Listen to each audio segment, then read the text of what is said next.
Oxford has won the Class C2 state championship with a 53-45 win over East Butler. And now with me, some of the Oxford players. First, Leah Broker. And Leah, your team, you just really never let up against the #1 team in the state, previously #1. Now I guess that title belongs to you guys. Yeah, we played a really good game, and we wanted this really bad, and we just went out and went after it. Your coach said that you wanted to try to gain some respect in the state. Did you really feel coming down here to state you had something to prove, even though you were undefeated? Yeah, because you don't get much recognition when you're down, clear down away from Lincoln like that, and we just wanted to do it. Winning a state championship, your best fulfill your best dreams? Yeah. Okay, let's bring in Joey Kopp then to talk to us. And Joey, tell me about winning the state championship. It feels great. Coming into it, I was pretty nervous, but right now I feel really happy for the whole team and coach. Are you glad that you did play East Butler in the finals, a team that had been ranked #1 most of the season? Well, yeah, we had played Lincoln Christian down at camp 2 years ago, and I kind of would like to have played them to see how we would have done since we played at camp. But having East Butler as #1, it was another challenge for us, so I think it helped us out. It seemed like whenever East Butler made a run at you guys, that you would really respond. Is that something that you try to do to take the momentum back? Yeah, we try just to keep it as balanced as we can. If they take it down for a fast break, we either try to bring it back and get those 2 points right back, or set it up and take our time and get them right back. So, pretty exciting moment right now. Okay, congratulations. Let's bring in Jennifer Luke. And Jennifer, you got that net hanging around you. You're going to keep that with you for a while? No, well, yeah, for a while. And then we'll split it up. Okay, let me, I thought the inside play, especially of you and Lori, defensively yesterday in watching East Butler against Lincoln Christian, they really hurt Lincoln Christian inside. Is that something you really try to do, is take away their inside game? Yeah, especially them with their tall girl. We tried to kind of match up inside, and we just worked together, I guess. Did a good job getting the positioning on the rebound. Is that something you've worked on all year? Yeah. How about getting the state championship?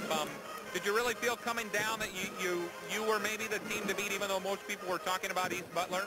Oh, yeah, mostly East Butler. We were pretty confident we could make it to the finals. Okay, let's bring in Lori Schroeder. Lori, you had a good defensive game and a good game inside. That seemed to really be a big key, as you never did let East Butler in, did you? No, we're not going to do that. Never. What about the pressure of playing in a state tournament? In the finals, did you really feel it being in the Devaney Center and things like that, or do you think your team coped with that pretty well? I think we handled it really well, because we just played it like any other game. Any other game? No extra nerves? No.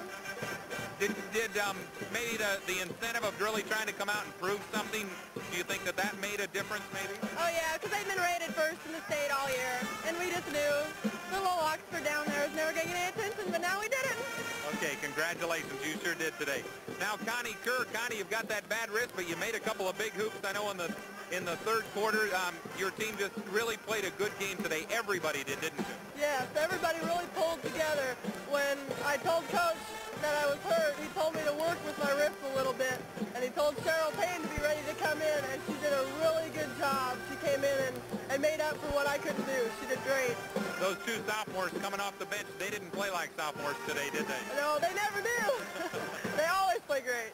And what will this mean to the town of Oxford back home? I'm sure that the community's been following you a lot. Yes, we have fantastic support back in Oxford, and I just can't wait to get back home. It's going to be a big celebration. Big celebration. Well, congratulations. You guys deserve it. Let's talk to the two sophomores now who helped spark the team. First, Val Peterson. Val, you had 8 points. Can you believe it in a state championship game like this? No, it's unbelievable. I feel really privileged to be a sophomore and be a part of this. It's unbelievable. Now, you two did not act like sophomores out on the court. Is that typical of you? You really played with composure, both of you. I think it's just that if you do need to go out there and act like a part of the team, no matter if you're with upperclassmen or lowerclassmen, it's your role you play. You're part of the team. And Cheryl, I know both of you made some big hoops at a time when you really needed them. It looked like you had no hesitation as far as putting the shots up. If it's there, Coach tells us to take it, so we took it and we made them. that seemed to be a big thing in my mind when East Butler started to make a run at you with maybe 3 minutes.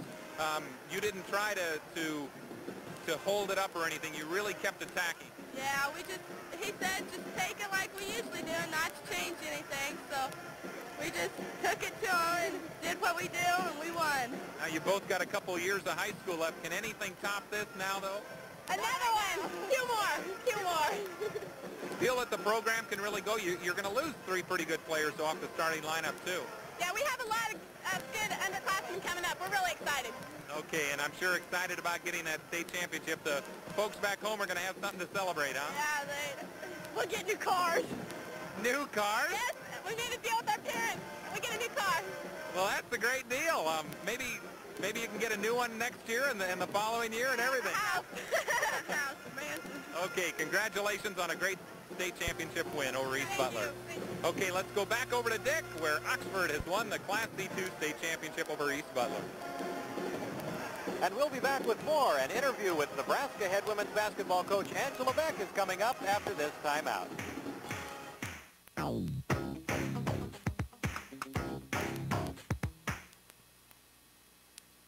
I think you need 2 things to be a movie critic, an opinion and a place to express it. Everyone is a movie critic. That's what's so great about being a movie critic, is that you mix it up with the whole world. My qualifications are, I'm the movie critic, here's my opinion. Your qualifications are, you're the movie critic, that's your opinion when you go to the movies. They're the most democratic art form we have. People are intimidated by plays and opera, not movies. For the critical difference, it's Siskel and Ebert and the movies. Hello, I'm Mary Jane Bruce. We all admire teachers, but some people believe we should show that admiration by increasing teacher salaries. This weekend on 1011 News, we'll hear from Nebraska teachers about the job they do. We'll talk to a first-year teacher about how the job is measured up.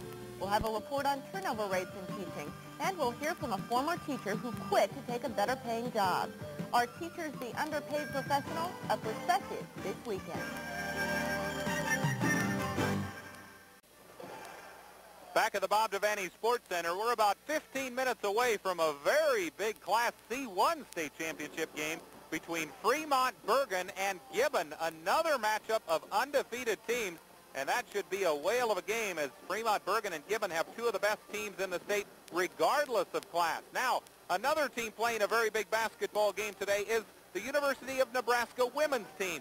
After finishing first in the Big 8 regular season standings, the 21-5 Husker women's team opens play in the Big 8 postseason tournament this afternoon at 2 p.m. in Salina, Kansas, against 8-19 Kansas State. The Huskers swept the top 3 Big 8 individual honors this year, with Angela Beck chosen as Coach of the Year, Mortice Ivy Player of the Year, and Kim Harris Newcomer of the Year. Earlier, Dick Janda spoke with Coach Beck about this year's success. Well, Angela, first of all, congratulations on being named Coach of the Year in the Big 8. It has really been an outstanding season for your team.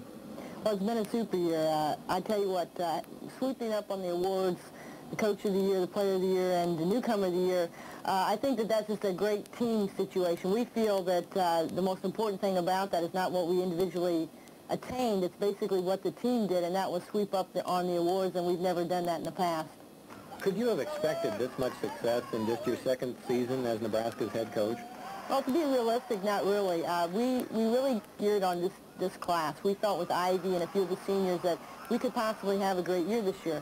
Although, you know, what you expect and what usually happens isn't necessarily the end result. So I think I credit my staff and credit the whole thinking process of getting the JC kids that we had and some key freshmen like Ann Halsney, and they came in and really added to the core of the team, and they gave us the depth that we needed, and I felt that was a big key in our success. So basically, I had built 2 programs, and I really was realistic. When I went into Bradley, I thought I could turn around in 2 years the Gateway Conference, and I think that's an easier conference than the Big 8.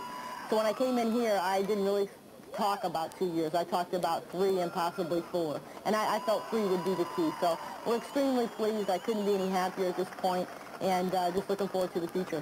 An outstanding season for Mortice Ivy, the Big 8 Player of the Year. Well, yes, you know, and I told her that at the beginning that I didn't feel she'd attain that award unless the team had some success. And I think that she's been unselfish all year. She's really come around in her game and just been an all-around player, rebounding, assisting, and doing a lot of things. The neat situation is that out of this class, 3 out of the 5 players that have really had a lot of success are from Nebraska. And so I think that shows you that, yes, Nebraska athletes can play for Nebraska, and yes, we can build a program here in Nebraska and through our high school players.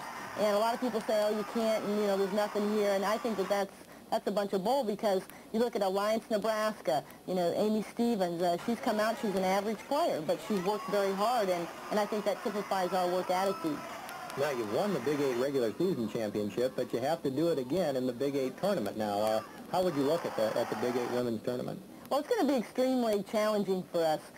We have the eighth team that we're playing, Kansas State, and that's nice because you get to not relax by any means, but you don't have to work quite as hard as if you played the number 2 seed. I think the middle of the pack, anybody can win it. We have Kansas and Oklahoma in our bracket, and it's very difficult to play Kansas because of the Kansas partisan crowd. But we're going to go in there. I think we were the Cinderella team down there last year. We lost by 1 point to Kansas in the semifinals. And I think we're going to go in there with a great attitude. And I think Salina people like Nebraska. We worked really hard down there. And we're just going to try really hard and work our hardest. And if we can do that, I think positive things will happen. Nebraska has not gotten a lot of respect in the national ratings. I know that's something that doesn't please you too much. It really does. And I haven't been an outspoken youngster yet. But I'm thinking about possibly being outspoken in my old age now that I've gotten Coach of the Year, I'll tell you, I don't know what the problem is. It's amazing. I just think people don't do their homework. That's the bottom line. They don't have as many people across the country following women's basketball such as men's basketball. Now, the ironic thing is DePaul made the top 20 this past week, and we beat them by 17. So, I just think right now all they look at is your record. And the Big 8 Conference is extremely tough, and we have a great record for surviving the Big 8 Conference. But the bottom line is I'm over it. We basically have to look at the postseason tournament with the NCAA and not worry about the rankings. You can't always be right or wrong. So we're just going to go in there and do our best. Now, 40 teams make it in the NCAA tournament, and the Big 8 tournament champion gets an automatic bid. What is the situation with Nebraska's chances if Nebraska doesn't win the tournament, the Big 8 tournament? Well, it's hard for me to say because, I'm not on the committee or not even involved with it. I feel just from my own personal view that we have a good chance for the 21-win season. I think that 2 Big 8 teams will go to the NCAAs, and possibly if we don't win the championship, we can go at the large bid. The automatic qualifying bid comes from the championship, whoever wins the championship of the tournament, not the conference. So, therefore, and I think that's just right because really you want to peak at the end. We've not peaked, I don't think, and hopefully in the tournament we can go out there and play our best ball, and that's really what you want. You want to send your best team to the NCAAs. And I think it'll be unfortunate if one of the best teams does get upset for our Big 8 conference because then we'll be sending a poorer team, and we might not get 2 teams in the Big 8. So, in the NCAAs, and that'll be difficult. Does Nebraska have a chance to host a first-round game, perhaps? Yes, we do, and that is kind of shaky, too, because they may have a couple byes in the first round, and if we happen to be fortunate enough to win the tournament, we may not be in the first round, which I don't want. I'd rather almost be in the first round because I want to win the tournament and be in the first round because then we'll have 2 weeks off in between, and 2 weeks is a long time to motivate your team. Let's talk a little bit about high school girls basketball in Nebraska and just how you view high school girls play. Well, I think if I can reflect high school girls play on just my job as a whole, a lot of people in the country want to come to Nebraska, and now I really know why. We've had great fan support, great attendance at our games. The same thing's happening to high school girls basketball. I'm going to district final games with 1,100 people packed, and they're turning them away. And I said, this is what basketball is all about, and I'm starting to feel a little bit of the fire enthusiasm. I think we've worked hard, and I think the coaches in the state have worked very hard to prepare their teams. Our camps in the summer tripled this past summer. That means that there's a ton of youngsters that are really getting involved in women's girls basketball through the summer level. And our theories, great players are made in the off-season. And we have right now 4 out of the 11 teams that we had in our team camp are down here in the final. So, we're not crediting ourselves by any means, but we're crediting the fact that their coaches are taking some time in the summer with their team. And it's exciting to me. I think right now it's getting better. And we did sign one player early, Sarah Mola, out of Fremont-Bergen. And it's not to say she's the best or she's the only one in the state. It's just whoever you need to fit your system. But there are several kids out there that are very good, and I think that our state's going to really start being recruited heavily. Now, you've coached in Missouri and in Illinois. How would you compare Nebraska girls basketball with basketball in some of those other states on the high school level? Well, we have a lot more divisions, and I think we have a lot more distance between the high schools, so therefore the competition level I don't think is as great in a sense, you know, because we have so many girls like in the littler schools that are playing 15 sports, and, you know, although they're great athletes, they aren't being able to really concentrate. Although, you know, my theory isn't that you have to play one sport to be a Division I player. I don't think that at all. What we look for is a natural athlete. But I think in some of the bigger places like Illinois, they have so many schools, so much more population, that I think it's the same thing that the men face in basketball and football and the other various sports, is that they're not getting the competition level that they need. But basically, I think it's improving, and the attitude's improving, and that's part of it, you know, that they really think basketball is a fun sport and that they're getting fired up about it and taking some time with it. Angela, thank you very much for being with us, and good luck in the Big 8 and perhaps NCAA tournaments coming up. Well, thanks a lot. Okay, and we'll be back with more from the State Girls Basketball Tournament after this timeout.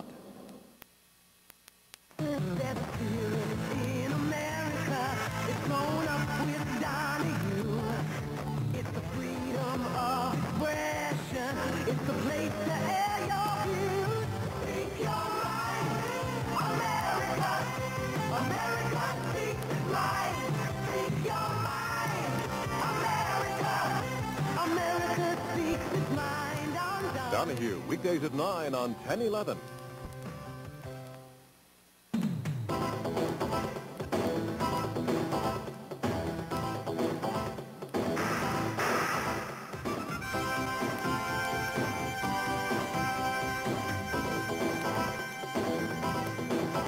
Our magazine.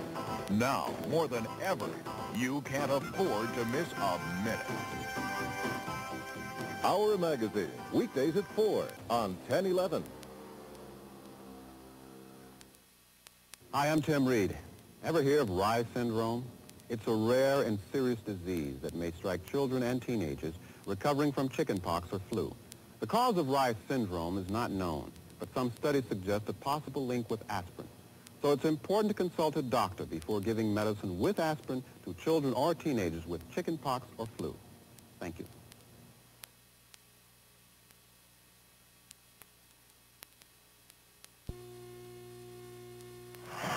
With me, the two coaches for this Class C1 state championship game, Larry Bleach of Gibbon. And Larry, this is what you want, number 1 against number 2. Yeah, we've been looking forward to this since Joe and I was at Creighton basketball camp, so I didn't ever dream we'd probably make it this far, but I knew he would, so we're just lucky to be here, and we hope we can play him a good game. Okay, good luck. And Fremont Bergen, Joe Witkiewicz, and Joe, this Gibbon team is looking tough. Well, they're so big. I mean, it's like it's us little short kids against a bunch of trees inside, and I don't know what Larry's talking about. We were going to be here for sure, but, you know, we hope we give them a really good game. I think it's neat for the whole state to get a chance to see both these teams play. Okay, good luck in this game. Let's go back over to Dick. The Class C1 state championship, Gibbon 23-0, Fremont Bergen 25-0. A battle of unbeatens and the number 1 and number 2 teams in the state in Class C1. Fremont Bergen, to get here to the state championship, defeated Battle Creek, the 4-time defending C1 champion, 64-39, and then defeated Hebron in the second round, 66-55. That's how Bergen got here to the finals. In the first round, Gibbon defeated Centura 52-40, and then really blasted Bridgeport, another unbeaten team going into that semifinal game. It was Gibbon 73, Bridgeport 29 in the C1 semifinals, and that's how Gibbon got here to the state finals. As far as Gibbon is concerned, they do have 4 6-foot players on their roster. 3 of them start. Fremont Bergen, of course, is led by Sarah Muller, 6-foot senior, and it'll be interesting to watch her along with teammate Sherry Rump, who both average in double figures, and they'll be the people that'll be leading the Knights. And we'll be back with the C1 title game right after this timeout.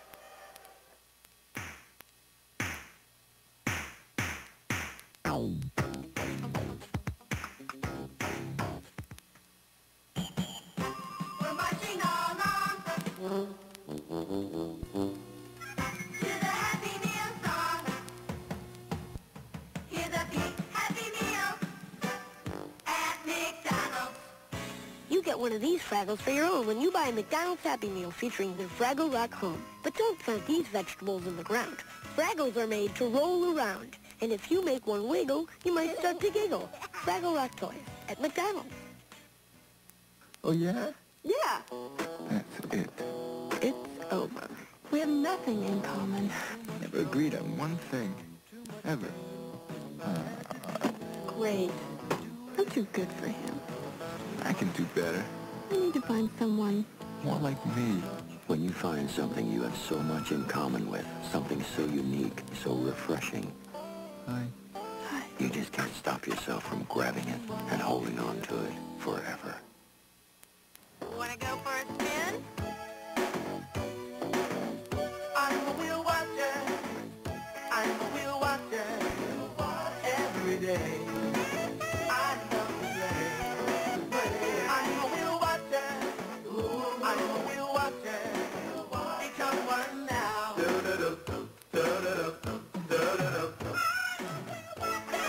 Wheel of Fortune, 6:30 weeknights on 10/11.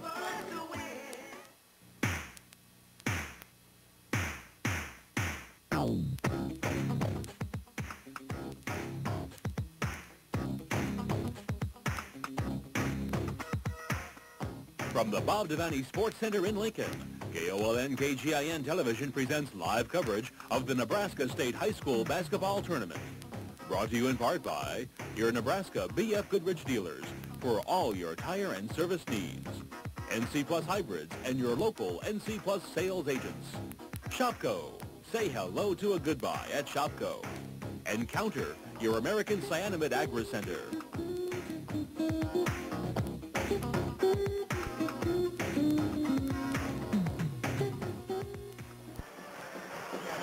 Class D1 finals are just about to begin, and with me now is Dick Jacobson, coach of the Hebron Lady Bears. You lost in the semifinals this year to Fremont Bergen.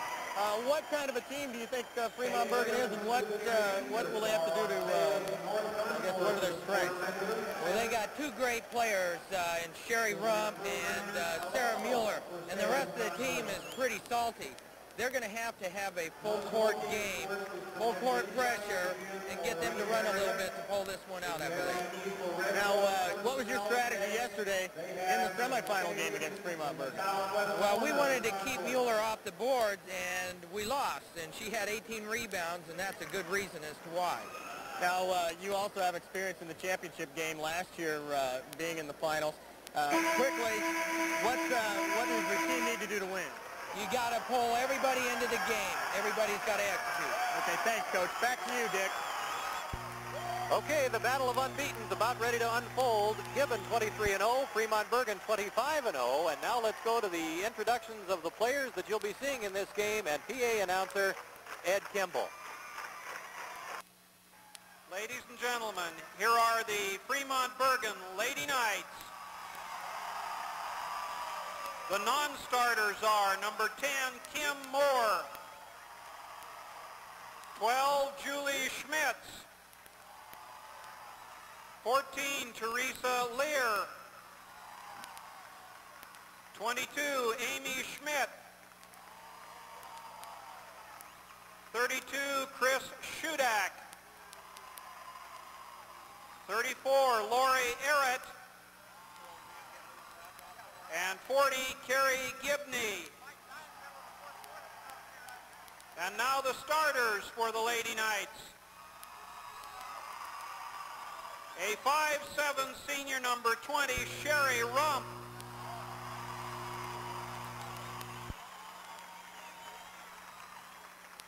Five sophomore number 24, Cindy Shudak. 5'7" senior number 30, Kate Wewell.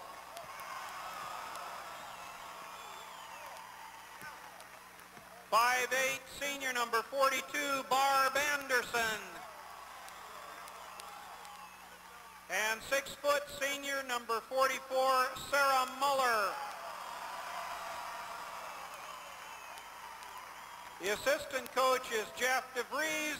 The head coach of Bergen, Joe Witkevich. Now here are the Gibbon Buffs.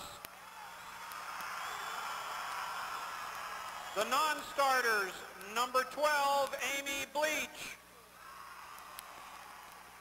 20, Chris Richardson. 24, Jane Beeson. 34, Christy Sell. 40, Athena Sykes. 44, Stephanie Hodge. And 52, Amy Reed. Now here are Gibbons starters. A 5'7" senior, number 22, Lori Olson.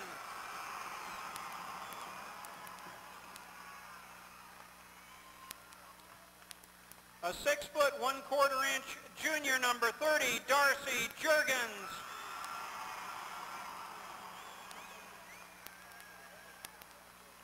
.59 junior, number 32, Dawn Rayburn.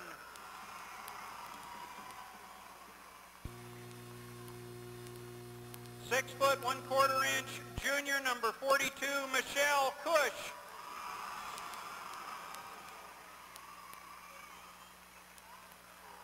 And 6 foot 1/4 inch sophomore, number 50, Ginger Keller. The assistant coaches are Paul Reinertson and Carolyn Teal. The head coach for Gibbon, Larry Bleach.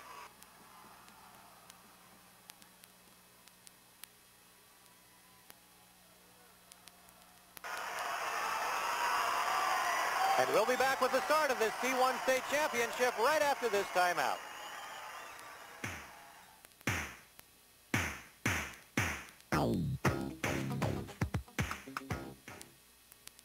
Do you know about Shopko's low prices? Know them?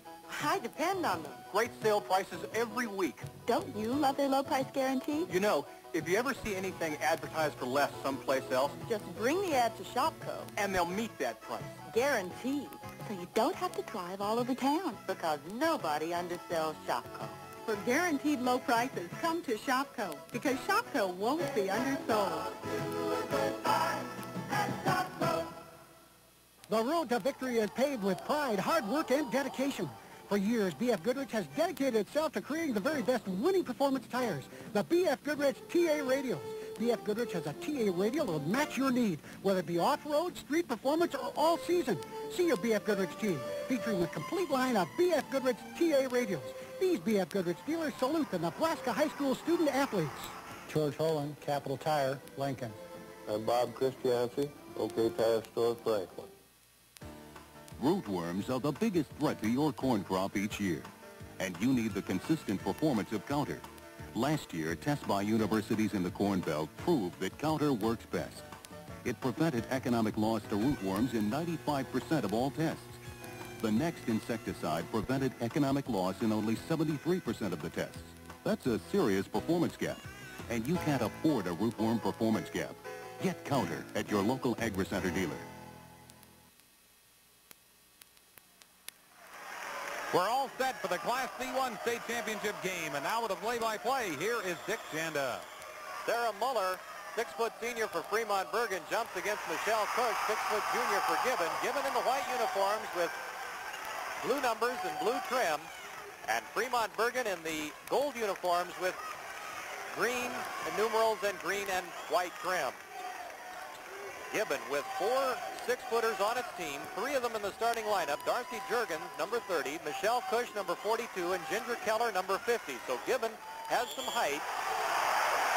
And to start the game, a foul is called against Fremont Bergan. And the gals to watch again for Bergan, Sarah Muller, 6-foot senior, averaging 14.5 points per game. She scored 37 in the first 2 state tournament games.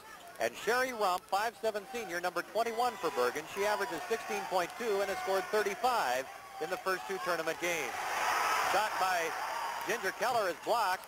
Another shot again off, and finally Keller puts it up and in for the first 2 points of the game. And Gibbon is on the board, 2-0 with 7:18 to go in the first period. Fremont Bergan, number 1 all year, considered by many one of the very best teams in the state, regardless of class, 25-0, and Gibbon, number 2 in the C1 ratings most of the season. They are 23-0, and Bergen turns it over. Gibbon will bring it up. And Dick, kind of an oddity, Bergen also in their home jerseys, so both teams are in even numbers today. Bergen in the yellow. Let's hope those black and white sets can differentiate the two teams. Lori Olson for the Gibbon Lady Buffs. Inside it goes Michelle Kush, puts it in.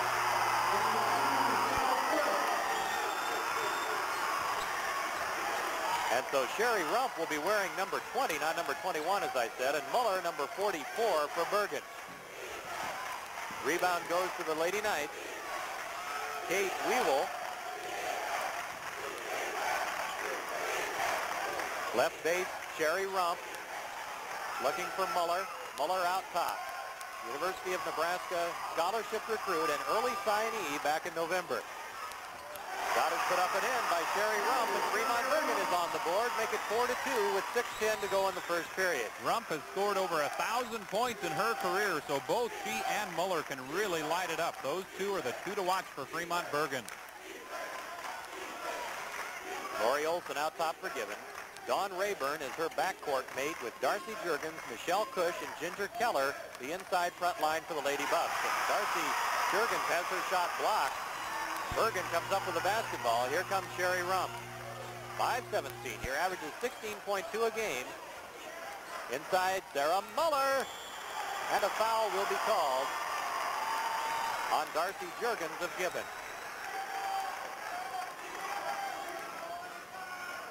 5:35 to go in the first quarter. As you take another look at Muller inside, and you're going to see probably a lot of that in this game, as Muller will try to go and use her height inside and near the basket.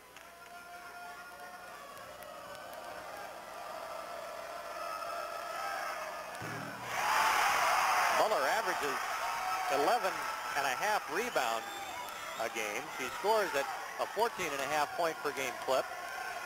Was one of 5 early scholarship recruits signed by the University of Nebraska. She missed them both. And Michelle Kush with the rebound. And you know, all of these 6-footers for Gibbon are underclassmen. Juergens is a junior. Kush is a junior. Keller is a junior. As it goes inside to Darcy Juergens. Well, in fact, Lori Olson is the only senior on the entire team. So I have a feeling we're going to hear a little bit more from this Gibbon team, not only this year, but next year. Athena Sykes is the other 6-footer on the Gibbon team, and she's a sophomore, not one of the starters, however. They're going right at Muller. And traveling will be called. Gibbon will retain possession. The coach, Larry Bleach, said that in his coaching years, he'd not had a 6-footer before, and now all of a sudden this year he has 4 of them, and it's reflected probably in their success as they've gone to this point undefeated. They had a 2-point scare in their district final game with Sutton, but Sutton lost by 2 in that one, and Gibbon qualified for state 42-40, I believe it was, in that district final. Boy, and here at the state tournament, Gibbon has just been dominating people. Dawn Rayburn, rebound to Keller, and finally Muller pulls it down.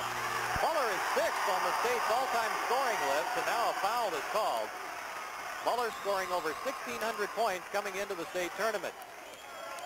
Well, I tell you, yesterday in the semifinals, Dick, Gibbon took on Bridgeport, another undefeated team, or previously unbeaten. Gibbon beat them 73-29, so this Gibbon team can play. I don't think they're going to have that easy of a time with Fremont today. That last foul was called on Ginger Keller, and now a turnover. Bergen turns it over, and Gibbon will bring it up. Neil Nannon and Ralph Ribble are our officials in this game, both from Grand Island. Lori Olson can't make it go down, but the rebound now pulled away, and a jump ball will be called. Michelle Kush and Barb Anderson fighting for that rebound, and on the alternating possession, it will be Fremont Bergen's ball. There's timeout on the court. Timeout in the Class C1 State Championship with 4:11 to go in the first quarter, and your score is Gibbon 4 and Fremont Bergen 2.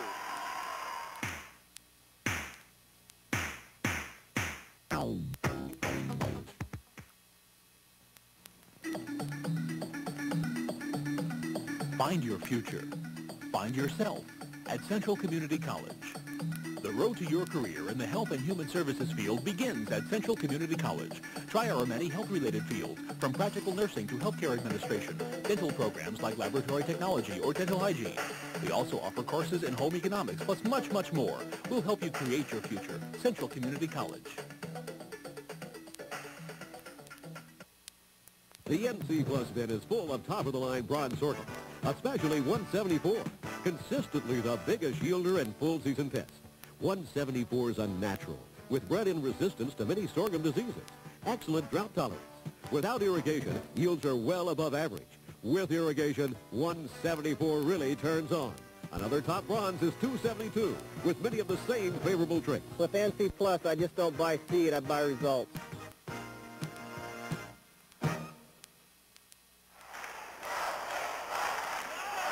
Back at the Bob Devaney Sports Center, 4:11 to go first quarter in this C1 showdown of unbeaten.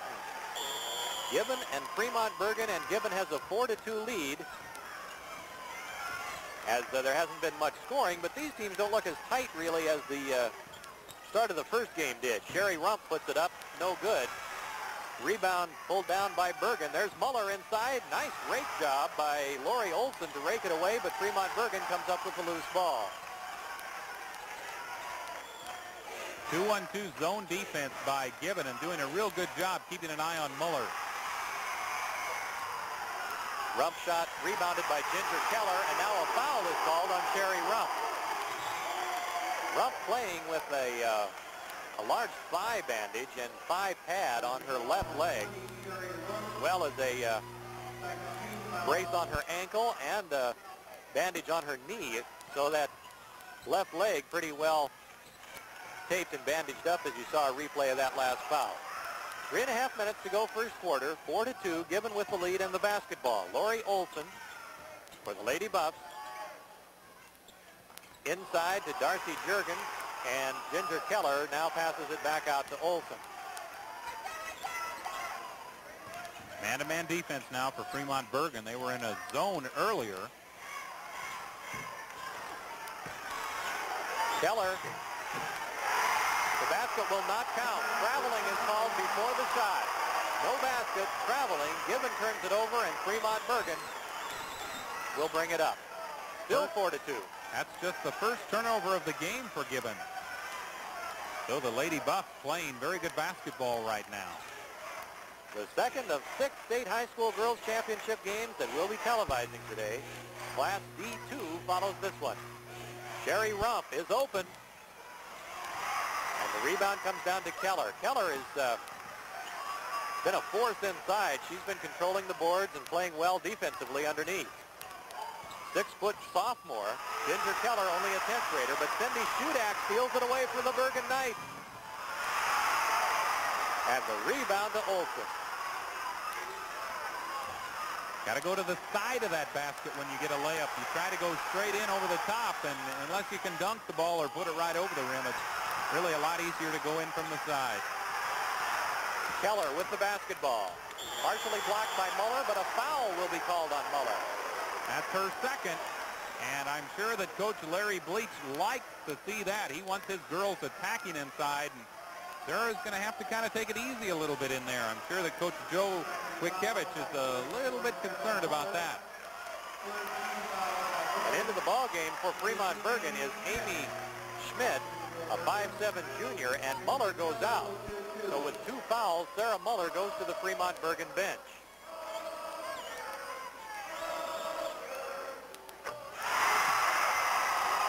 Nothing but net on the first one for Ginger.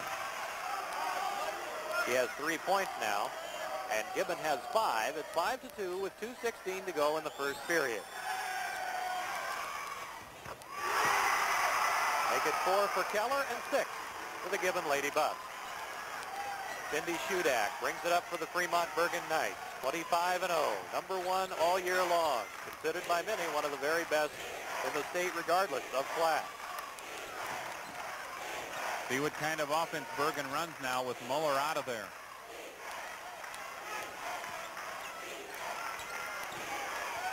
Shot no good by Cindy Shudak, and the rebound to Gibbon.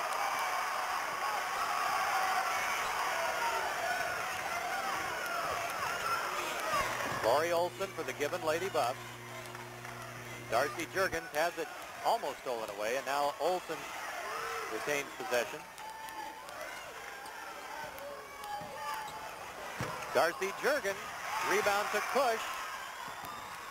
A drive into the lane and a foul. Nice drive by Dawn Rayburn for Gibbon. She'll go to the free throw line for 2 shots. Take another look at that last foul. As you see her foul there in the act of shooting. Now Sarah Muller comes back into the game for Bergen. Also in for Bergen is Kim Moore, a 5'5" sophomore. Barb Anderson goes out.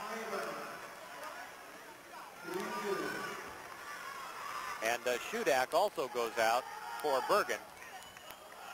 Dawn Rayburn at the line for Gibbon. That last foul was called on Shudak, her first.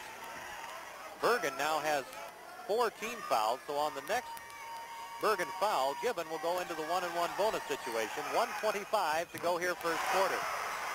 Rayburn with her first point of the game, and it's 7-2. Gibbon by 5. Sarah Muller back in the game. Puts it, can't put it up and in. And the rebound comes down to Barb, or check that, Michelle Cush of Gibbon. Not letting Muller get inside very well. She's having to take those turnaround, about 7-footers, and good defense by Gibbon. Less than a minute now to go in the first quarter. Class C1 State Girls Championship.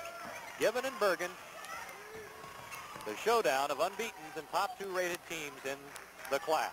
Well, we had the same situation in the Class C2 game, and we saw an upset there. So maybe we can see another one today here. Rebound pulled down by Kate Wewolf. Number 3 Oxford defeated number 1 East Butler in the C2 title game 53-45. And turnover traveling would be called on Bergen's Amy Schmidt. 27 seconds now to go first period. Let's see if Gibbon plays for one last shot. 7-2, Gibbon leading by 5. Ginger Keller, the big gal inside. 9 seconds now.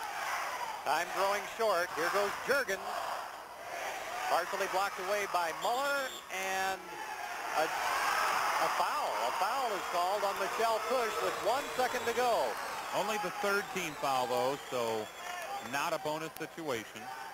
Coaches hate to see those fouls happen with just that scant bit of time left. 1 second is all that's left, and Fremont Bergen will have to bring it up. That was the 2nd foul on Michelle Cush. And that's the end of the first quarter.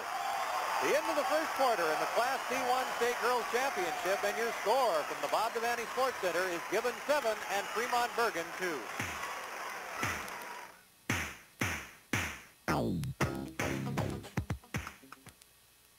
For your farm, your family, your piece of America, and everything you're working for, AgriCenter means more. Get more protection for your corn crop. Go in furrow with Counter. In furrow, put all of your protection to work. In the soil, where it's needed most. AgriCenter means more. See us for Counter, your local AgriCenter dealer. You'll appreciate Shopko's no-hassle return policy if you ever change your mind about a purchase. No matter what the item is, and more importantly, no matter what the reason, it's always easy to take something back to Shopko. No questions asked. Shopko will exchange your purchase or give you a refund, because Shopko isn't satisfied until you are. That's one more service Shopko has for your family. Hello to a goodbye and Shopko.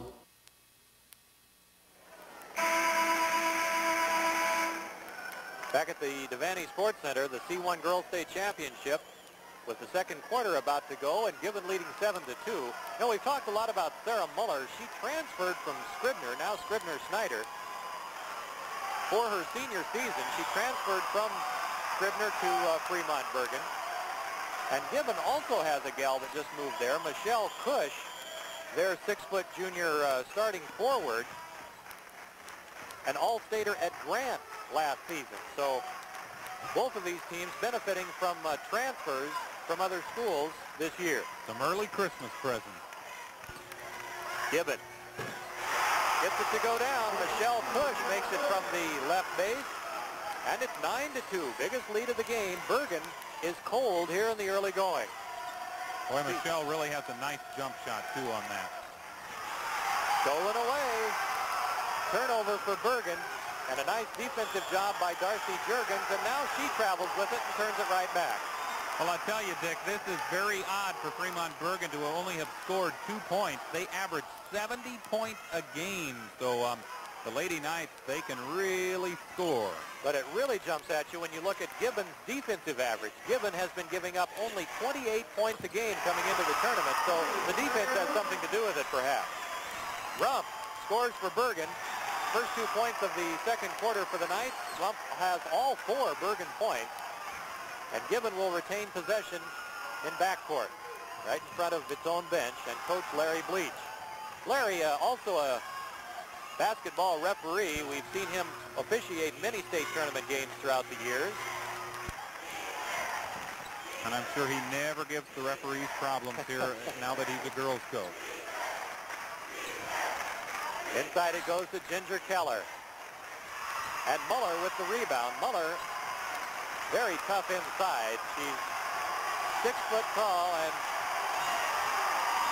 has good size and very strong underneath. Well, when the ball comes off the board, she wants it to her. Boy. Nice pass by Sherry Rump. That sure was. Sarah Muller, and the first 2 points of the game for Muller. Look for that combination to start heating up now for Bergen. It's 9-6, 6:27 to go first half. Gibbon bringing it across the timeline. Lori Olson out front.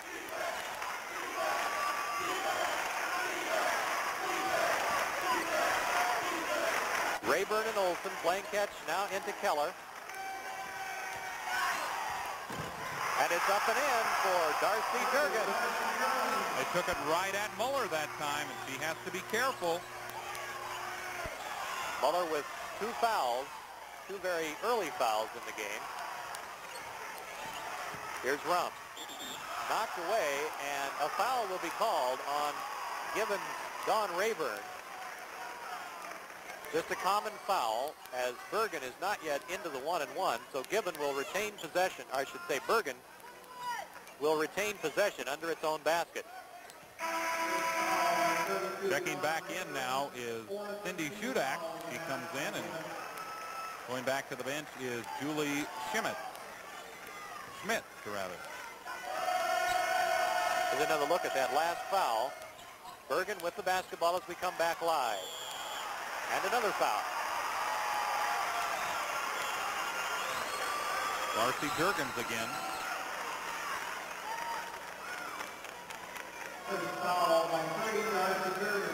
You know, I just realized something, Jeff. I think Joe Witkevich, I've been struggling this entire game to figure out where I've seen him before. He also officiates games, so he should know something about what's going on with the refereeing of games. He and Larry Bleach also, both referees as well as coaches. And good friends, too. They talked quite a bit before today's game.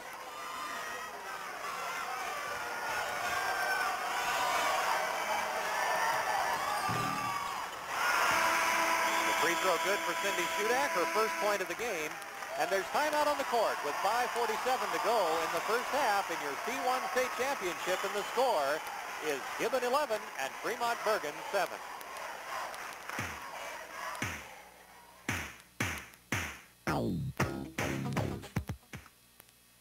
The State High School Basketball Tournament brings with it a rich tradition, teamwork, durability, and excellence. For years, the B.F. Goodrich team has proven their excellence with a complete line of B.F. Goodrich TA radios. The B.F. Goodrich lineup includes the stylish high-performance Radial TA, the durable off-road all-terrain radio, and the tough, dependable all-season TA radios. These Nebraska B.F. Goodrich dealers salute the Nebraska high school student-athletes. Scala's OK Tire Crete, Larry's OK Tire Tecumseh, and Maxwell's Off-Road Center North Platte. When you've got a big job to do, you're ready to move up to the limousine of lawn tractors, Snapper. With a high-back system and smooth on-the-go shifting with this drive. With Snapper riding mowers, you'll discover rugged dependability and innovative features.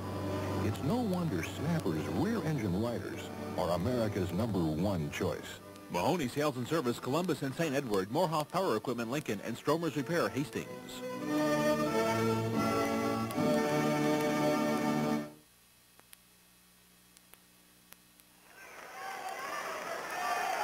Back at the Bob Devaney Sports Center, 5:47 to go in the first half, and Gibbon is leading by 4 points.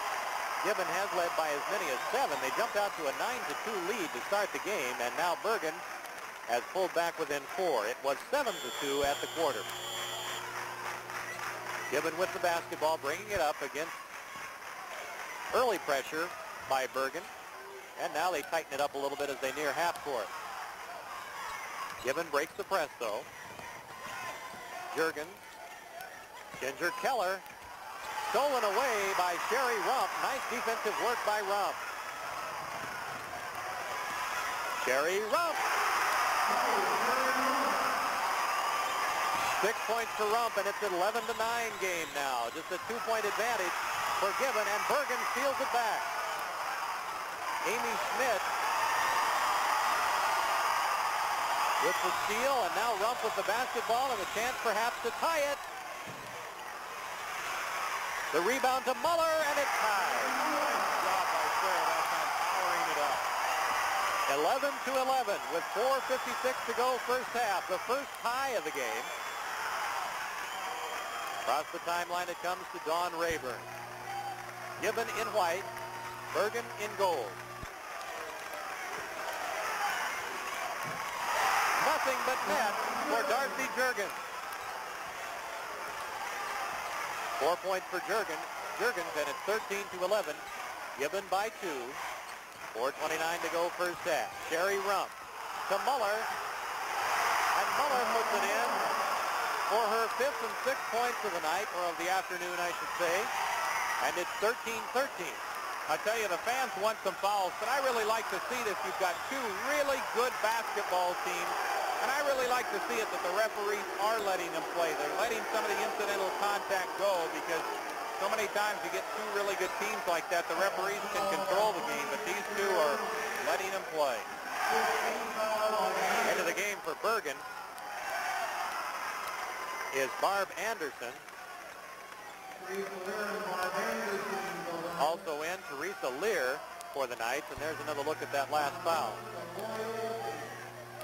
Teresa Lear into the game for the first time as a 5'5 junior. Anderson, a 5'8 senior, was one of the starters for the Knights. Lori Olson at the line for Gibbon. Her first point of the game, and it's 14-13. Gibbon by 1. Both teams now in the 1-and-1 bonus situation for the rest of the first half. Olson is the only senior on the entire Gibbon squad. She now has 2 points, and it's 15-13. Sherry Rump bringing it up for the Bergen Knights. They just kind of let her go to work out on that point. And a foul on the rebound. It will go against Barb Anderson of Fremont Bergen, and will go to the other end for Gibbon free throws. A good way to work it against the zone. If you can get some penetration from that point guard, you can really create things against the zone, and that's kind of what they're letting Sherry Rump do, is just, they say, spread it out and let her go, and then when she gets inside, Muller and some of the other players cut to a back door, and if she doesn't have a shot, she'll pass it off. 1-and-1 for Ginger Keller. And the rebound to Rump for Bergen. That was the first foul, by the way, on Barb Anderson of Fremont Bergen.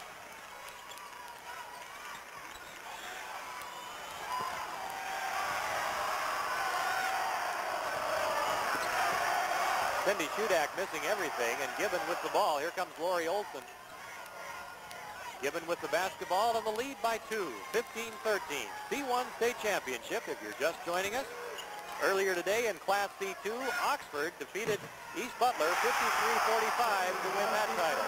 Boy, Darcy Juergens, he really has a nice shooting touch, has 6 points all in the second quarter here. 17-13. Gibbon back up by 4, and Sherry Rump with a nice drive. She has 8, but let her create things, and she's doing a good job of it. She can really handle that ball out front, and what a 1-2 punch that is for Bergen with a ball handler like Rump out front, and then the size and strength inside of Muller.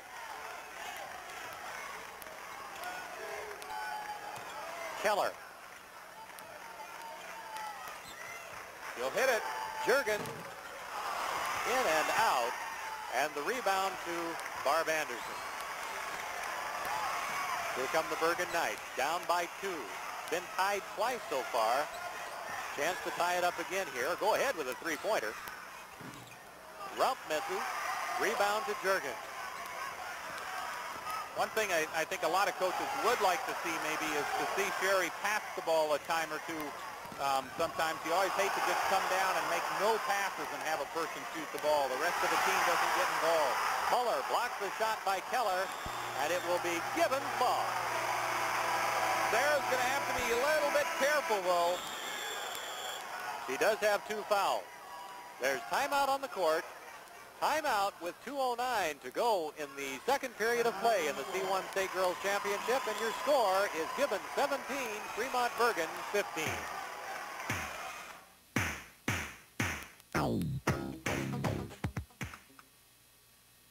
You get that good feeling knowing everything's right when planning NC Plus 172 and 165. 2 premier bronze sorghums. They're the mainstay for many sorghum growers. Both are strong from start to finish, with good standability and semi-open heads that harvest exceptionally well. They're established leaders in this maturity. Feel good about selecting 172 and 165. They have the potential for field performance and profitable yield. With NC Plus, I just don't buy seed, I buy results. Do you know about Shopko's low prices? Know them? I depend on them. Great sale prices every week. Don't you love their low price guarantee? You know, if you ever see anything advertised for less someplace else, Just bring the ad to Shopko. and they'll meet that price. Guaranteed.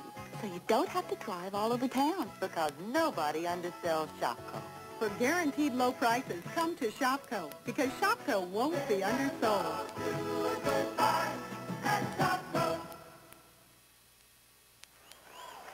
There you see Sherry Rump. She has 8 points to lead Fremont Bergen, and Bergen has come storming back in this ball game, trailed by as many as 7, but now it's only a 2-point deficit. Gibbon leading 17-15 with 2:09 left in the second quarter, Dick.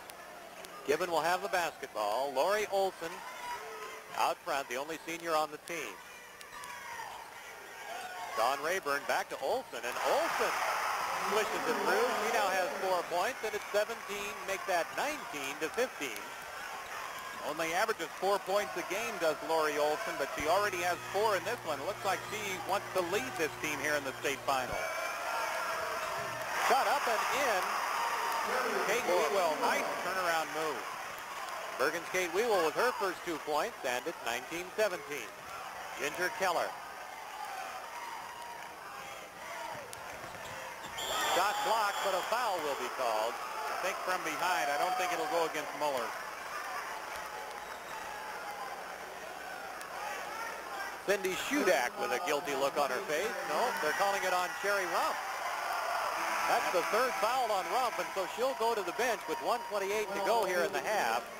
And Julie Schmitz will come back in. I think I was calling Schmitz, was confusing Schmitz and Kim Moore earlier, but this is Schmitz back in there.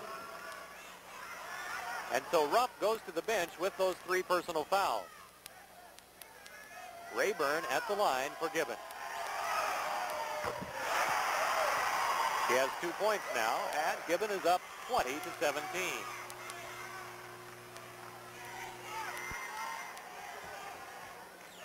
Rump leading Bergen with 8 points. Muller has 6. More balance in the Gibbon scoring. That's 3 for Rayburn now. Darcy Juergens with 6, Michelle Cush and Ginger Keller, and Lori Olson with 4 each. Darcy Juergens, I think that might be her 3rd foul. Nope, just the 2nd. Gibbon 7 of 9 from the free throw line, so the Buffs doing a good job from that charity stripe. Take another look at that last foul as Shudak goes to the line for 1 and 1. It's a little bit too much aggressiveness there, and Shudak makes the first free throw. She'll get the bonus. Kind of a touch foul there, and maybe a little bit surprised it was called since the officials have been letting the touch fouls go.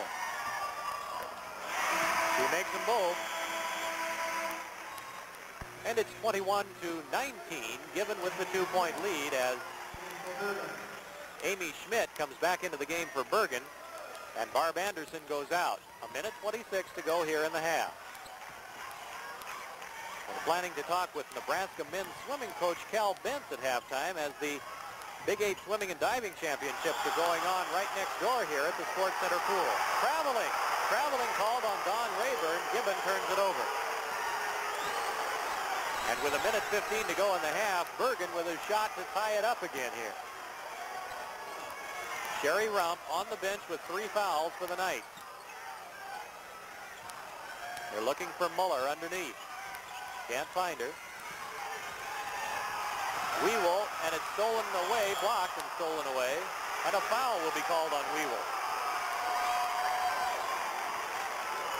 One of those retaliation type things. Once you have your shot blocked and then you come back and make the foul, they'll go to the given end for free throws by Ginger Keller.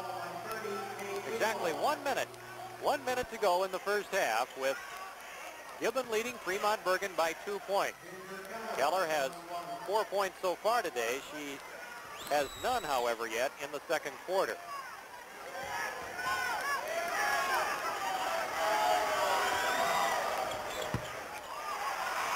And the rebound comes down to Shudak for Bergen. The Knights again with the chance to tie it. It's 21-19, Gibbon leading by 2. Wewell, Muller doesn't draw iron, and the rebound comes down to Bergen. 39 seconds to go now before halftime. Wewell, rebound to Gibbon. Lori Olson up court to Dawn Rayburn. And Gibbon will play for 1 shot. Coach Larry Bleach says run the clock and play for 1. 19 seconds now to go before halftime. 21-19, Gibbon by 2. Playing for a last shot of the half here perhaps. Rayburn. Almost stolen away. Now Rayburn gets away.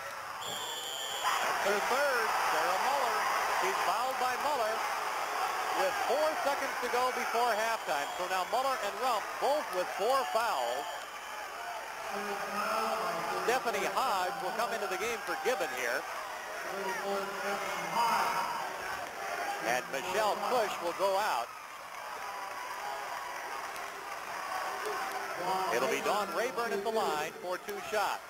4 seconds to go. Gibbon leading by 2.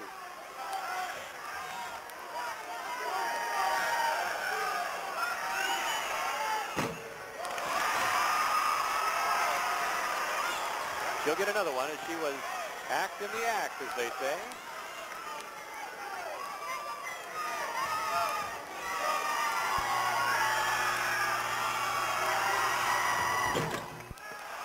And Bergen with the rebound. 3 seconds to Muller. It would have counted, but it's way short, and that's the end of the first half. Gibbon with a 21-19 lead by just 2 points here at the intermission. Gibbon leading. Going to bring Larry Bleach, the Gibbon coach, over here before we break away as Fremont Bergen being led by Sherry Rump with 8, Sarah Muller with 6, Cindy Shudak with 3, and Kate Wewell with 2 points to account for the Bergen 19. For Gibbon, 6 for Darcy Jurgen, 4 for Lori Olson, 4 for Michelle Cush, 4 for Ginger Keller, and 3 for Dawn Rayburn to account for their 21. It was 7-2 at the quarter. Gibbon leading by 5. They led by as many as 7, starting out with a 9-2 lead. And now here at halftime, it's Gibbon 21 and Fremont Bergen 19. Brad Penner is standing by as he has Coach Larry Bleach, the Gibbon coach. We'll be going to him in just a second here. Let's go to Brad. with it, Coach Larry Bleach here, and Coach Bleach, you've got a 2-point lead at halftime. Were you happy with the way things went in the first half? No, I wasn't very happy. We missed a lot of inside shots, probably 7 or 8 of them. We should have a good-sized lead, and we're only up 2, but I was really pleased with our defense. Fremont Bergen's really frustrated, and that's the kind of defense we played all year. So if we keep playing good defense and we can get some shots to fall here, we're going to be in great shape, and we might pull a major upset here. Are you surprised at being ahead at halftime? No, we've got a great team, and I know Fremont Bergen thinks they're the best in the whole state, and they probably are, but our girls are fighters, and we'll be there at the end, I hope. Okay, thanks, Coach. Good luck to you. Thank you. Back to you, Dick. Okay, Brad, we'll be back with more here at halftime. There's the story. Gibbon 21, Fremont Bergen 19, and we'll be back with more after this timeout.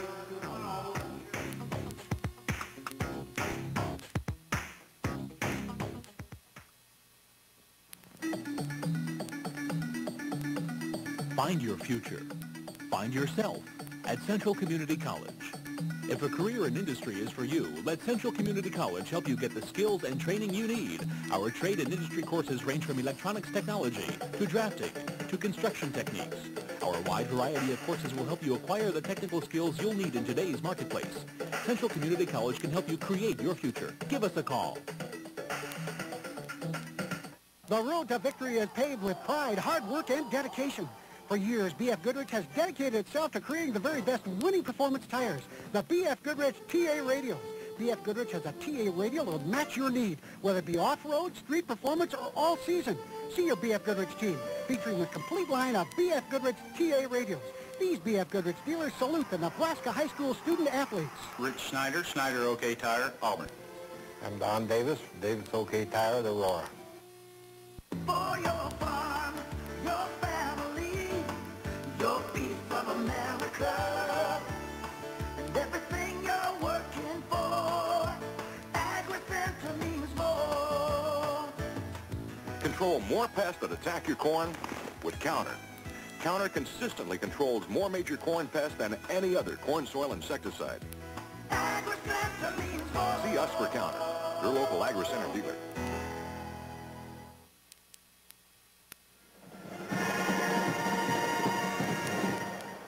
Back at the Bob Devaney Sports Center, it's halftime of the C1 Girls State Championship game with Gibbon leading Fremont Bergen 21-19. Going on right next door here at the Bob Devaney Sports Center is the Big 8 Swimming and Diving Championships these last 2 or 3 days. It concludes today as they're into preliminaries now this morning, and the men's Nebraska swim coach, Cal Bentz, has been kind enough to move over from the pool to be with us here at halftime, and Brad Penner is standing by now with Coach Bentz. Well, Coach, you built up a pretty good lead in the first couple of days of the swimming. How are things going for you today? Well, they seem to be going very well after the prelims, but we'd like to build up an even bigger lead. How far ahead are you right now? Well, I think beginning the day, before any scoring, we're 53 points up. Kansas is the second place challenger right now, but it doesn't look too good for them. Well, they're swimming very well. I've got a lot of respect for the Kansas kids, and the coaching staff is excellent. So we know that it's going to be a really tough fight right down to the wire. Let's take a look at some of the highlights from earlier parts of the Big 8 meet. Some of these taped highlights were shot yesterday, I believe. Let's take a look first at Mike Irvin for the men's swim team. Mike's been one of your best swimmers this year. Right. Mike is one of the top swimmers in the country. There's no question about that, and certainly a great IM swimmer, and he's going to just do a great job, we're sure, at the Nationals in 5 weeks. Another one of your best swimmers this year has been Peter Williams. What are Peter's main events and what are his strengths? Well, Peter is a freestyler, sprint freestyler, and has registered a time that is 5th in the world in the 50-meter freestyle, and he swims the 100-meter freestyle long course, and he's also a 1,500-yard freestyler for us here at the university. Now, a lot of people are saying this is your best team ever here in Nebraska. Do you think this is your best team? There's no question this is the best team that I've had an opportunity to coach.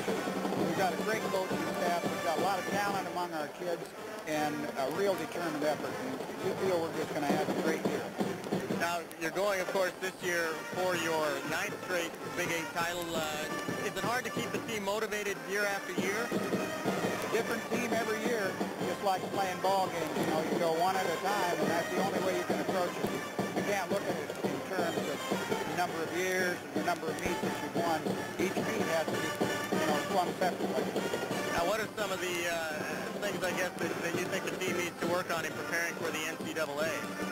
Well, we'll have to do a great deal more refining and technique work and still a lot of hard work because we've got 5 weeks. We have to keep everybody in good condition and then just work on a lot of specific race kinds of things that are going to, you know, put us in good stead.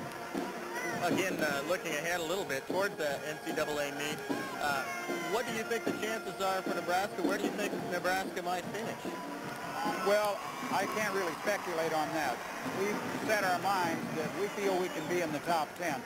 And I'll take any improvement over what we finished last year, which was 19th. But we're looking at the top 10, and if everything goes well, we feel we can be there. Who are some of the individuals on your team that you think will be the strongest?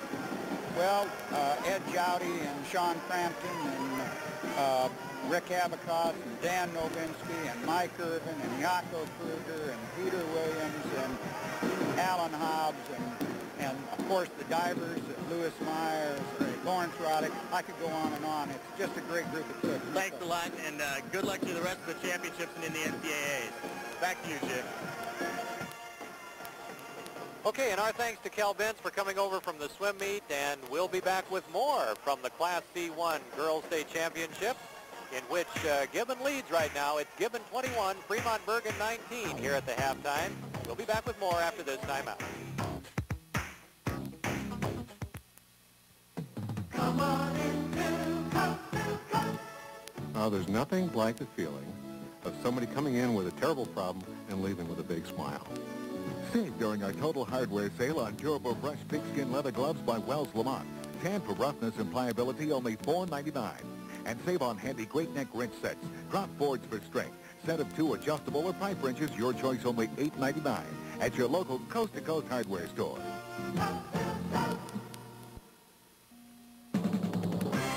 Superstore.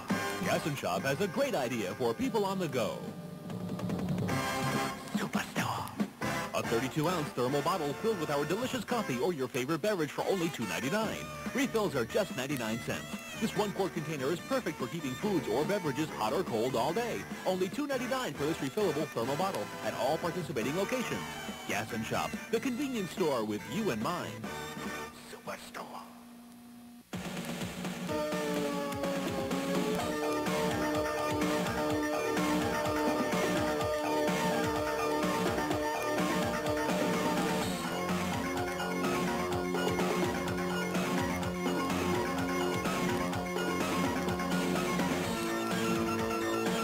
At Concordia College, you're more than a student. You're part of the family.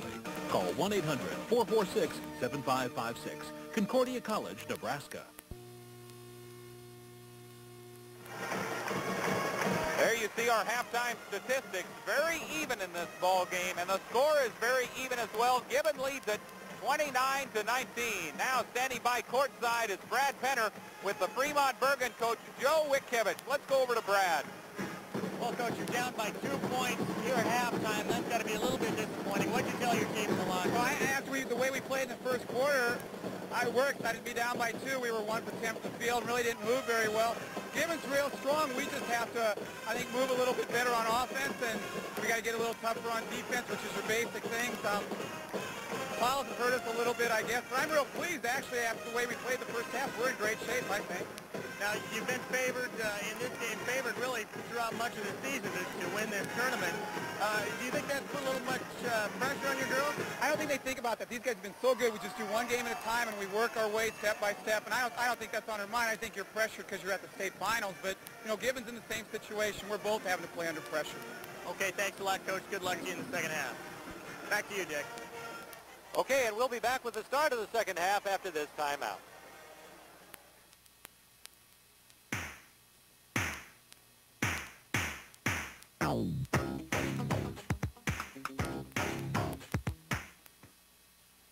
Big dreams begin here. This is a way of life that teaches self-confidence, pride in knowing we're feeding the world. Young men and women like Brent have big dreams for their future in agriculture. They know it isn't going to be easy to survive as a family farmer, but they've already decided that not only will they survive, they're going to win. The Nebraska Pork Producers Association salutes young farmers and all they stand for. We're behind you all the way to the top. After seeing us through years of braces, doctor bills, and home improvements, First Tier is helping out again with a new type of loan. It's called Equity Line. It's a revolving line of credit that's always there when we need it, and it's as simple as writing a check. We used it to consolidate all our loans, and it's helped with our taxes. Thanks, First Tier, for being there when we need you. Your First Tier team, here to serve you well. This is a bold offer from Curtis Mathes. For the next few days, 99 cents will deliver and pay the first week's rent on a VCR, television, stereo, washer, dryer, even a microwave oven. There are no strings attached, no deposit, no credit required, and no long-term obligation. Call Curtis Mathes right now, and you'll get your choice for only 99 cents.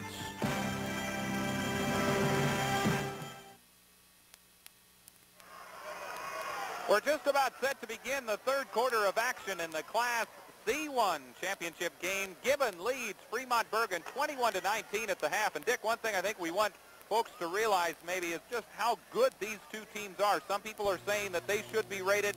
In fact, in one poll, they are rated in the top 10 in the state. And some say they might be two of the best, if not the two best teams, regardless of class. It was interesting to listen to Larry Bleach's comments there at the end of the half when he talked about how Fremont Bergan is considered perhaps one of the best teams in the state. And you just can't sell that Gibbon team short, though, either. They are also undefeated, and, of course, they have the lead right now. And a big factor this second half will be the foul situation with Rump and Muller, the two standouts on the Bergan team. They both have 3 fouls. They will both start the second half as we're ready to go with the second half of play, and the two starting lineups are back into the game for the second half. Fremont Bergan with the basketball as the alternating possession arrow points towards them to start the second half. Sherry Rump and Cindy Shudak at the guard. As the rebound will be out of bounds off Bergan, it'll be Gibbon's ball. Kate Wewell and Barb Anderson, along with Sarah Muller, comprising the front line underneath for Fremont Bergan. For Gibbon, they're 5, Lori Olson and Dawn Rayburn out front, with Darcy Jergens, Michelle Cush, and Ginger Keller, 3 6-footers underneath. 21-19, Gibbon leading by 2. 7:30 to go in the third quarter. We're just underway in the second half of the Class C1 state championship. Rayburn's shot, no good, and the rebound comes down to Kate Wewell.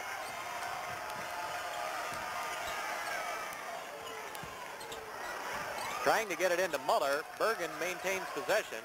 Sherry Rump out front. She'll put it up. And in the fight for the rebound, it is put up and in by Barb Anderson. Her first 2 points of the game. 2 Gibbon gals right there with her. But Anderson wrenching it away and putting it up and in. Now the Lady Buffs. And Michelle Cush, the transfer from Grant, puts it up and in. She now has 6, and it's 23-21. The game has been tied 3 times, twice in the first half and then once just moments ago here in the second. A jump ball. Nice defensive work by Gibbon. Jump ball called. Gibbon jumped out to a 9-2 lead to start the ball game. Led 7-2 at the quarter, but Bergan caught up and has made it close the rest of the way. 23-21 now, Gibbon by 2. 6:35 to go in the third quarter.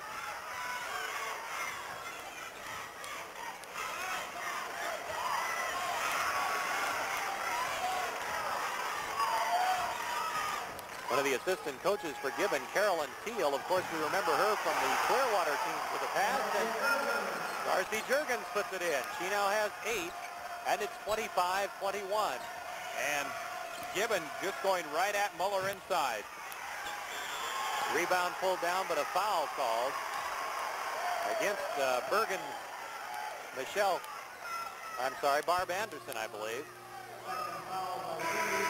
Like to see Bergen maybe be just a little more patient on offense, work the ball a few more times. That's one thing where Gibbon can really hurt you is they have so many girls who can put the ball in the hoops that they work the ball around well and find the open person and then get the ball to them to get it in.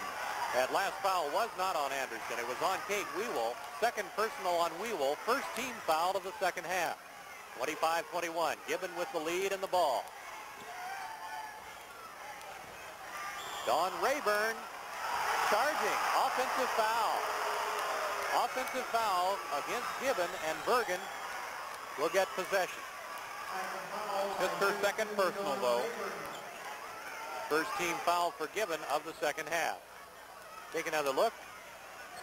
It's always tough to call those kinds of fouls, but the ruling was that the defensive player had position, and so the offensive player called for the foul. Amy Schmidt for Bergen.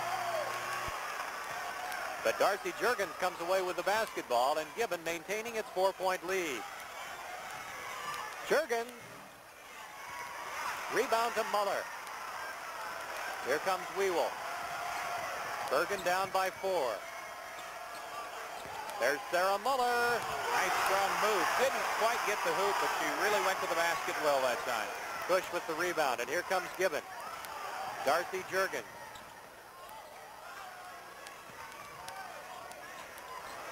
.456 to go. Gibbon setting it up.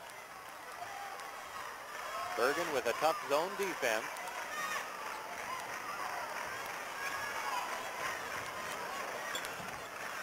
Juergens. Shot no good by Cush. Juergens with the follow. Gibbon fans wanted a foul. No whistle. And Fremont Bergen with the rebound. Here comes Sherry Rump.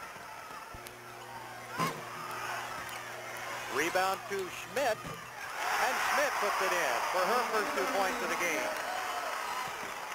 And it's 25-23. Gibbon by 2. Three-quarter court pressure by Bergen, and traveling is called. The press causes another Gibbon turnover. Let's see if maybe Bergen will have it. Let's see if maybe Gibbon can get a couple breakaways. Fremont Bergen really extending its press defense, and the last time Gibbon had 2 girls open down the floor, so maybe next time they'll be able to find them down there for a breakaway layup. Kim Moore into the ballgame for Bergen. Rump shot rebounded by Keller. 4 minutes to go now. 4 to go in the third quarter. Lori Olson. Darcy Juergens. Gibbon with the ball and the lead by 2, and Gibbon slowing it down. Gibbon runs a nice high low post offense here. They like to get Juergens up top there. Muller with the basketball. She pulls down that rebound, and now Bergen with a chance to tie it again. Traveling called on Cindy Shudak. There's timeout on the court. Timeout in the Class C1 Girls State Championship, and the score from the Bob Devaney Sports Center is Gibbon 25 and Fremont Bergen 23.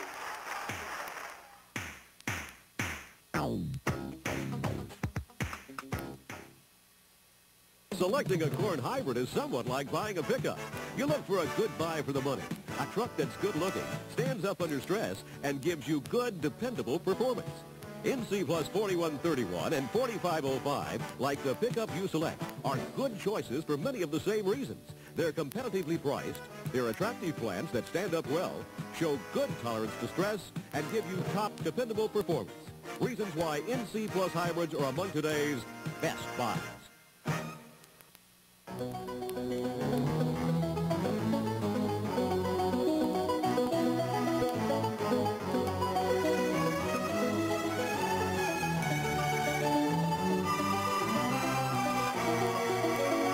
In a survey of college presidents conducted by U.S. News and World Report, Doane College was recognized as one of the outstanding liberal arts colleges in the Midwest and West.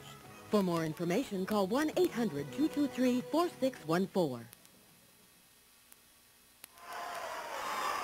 Here's another look at the last basket by Amy Schmidt, who had just come into the game for Fremont Bergen, a 5'7" junior. And that brought the Knights within 2 points. That's where it stands now. Gibbon 25, Bergen 23, 3:33 to go third quarter, and Gibbon will have the basketball. The Gibbon Lady Buffs and the Fremont Bergen Knights. Number 1, Bergen. Number 2, Gibbon. That's the way they've been in the C1 girls ratings all year long.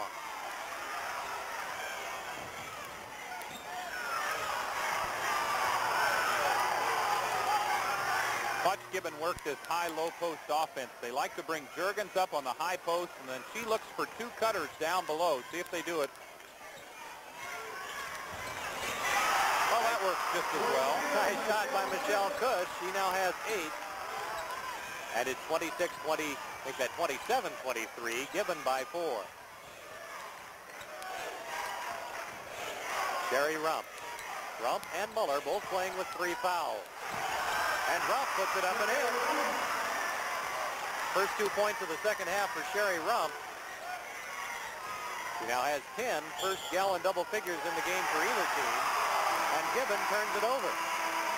Bergen's press causing the turnover, and so Bergen will have the ball, trailing by 2, a chance to tie it up again. As I have it, this game has been tied 3 times earlier. Bergen has never led either. Julie Schmidt in the game for Bergen now, the 5'3" junior. Anderson is out, and Moore back out of the game. Rump, nothing but net. 12 points for Rump, and it's tied again, 27-27. 2:17 to go here in period number 3. There's that high-low post. And it works for Michelle Cush. She now has double figures and 10 points, 29-27. Gibbon back up by 2 with 2 minutes. Whenever you get to go third quarter. It'll be out of bounds off Bergen, and Gibbon will get the ball. Whenever you get the ball at the high post, you're supposed to look to the low post for cutters, because a lot of time that's open, and if they're not, then a lot of times you have a slow 15-foot jump shot there. Good offense to run. Gibbon breaks the press this time.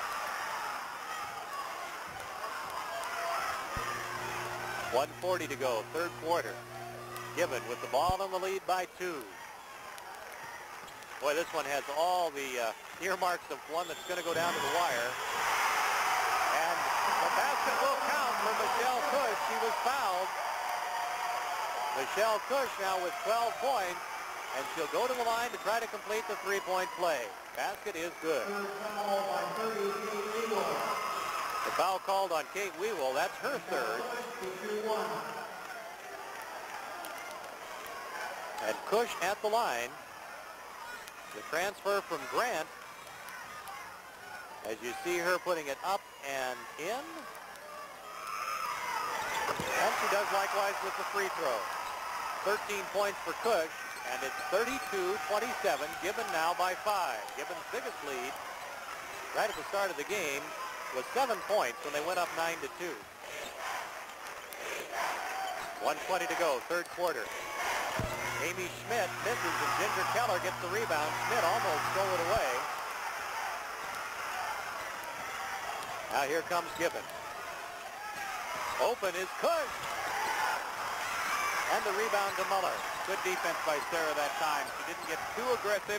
Got a hand in the face, and then good block out to get the board. Sherry Rump. Follow shot is in. That's just a good athlete right there. Follows in her own shot. She now has 14, and it's 32-29. Gibbon by 3.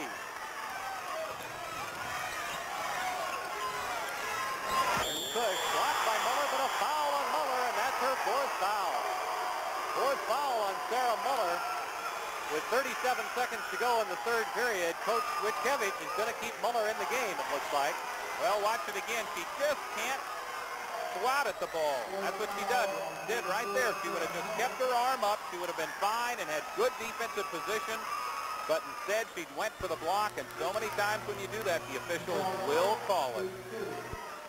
Cush at the line. She'll be getting 2 shots.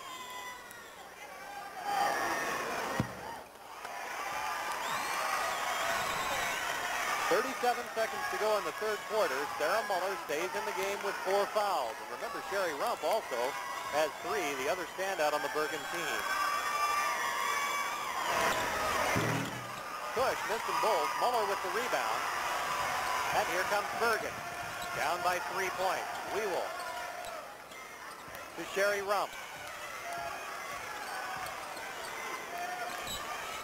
Looking for Muller. Cross court it goes.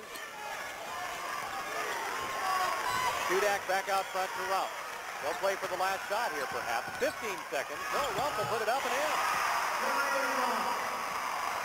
32-31. 9 seconds to go third quarter. Going away with 4 seconds. 3, 2. A foul is called at the buzzer. A foul called at the buzzer. And Cindy Shudak will go to the free throw line for 2 shots here and a chance to put Bergen in the lead for the first time in the game. Take another look at that one as it happened just before the buzzer went off. As she was trying to block her there, but called for the foul. And so with no time on the clock and nobody at the free throw lane,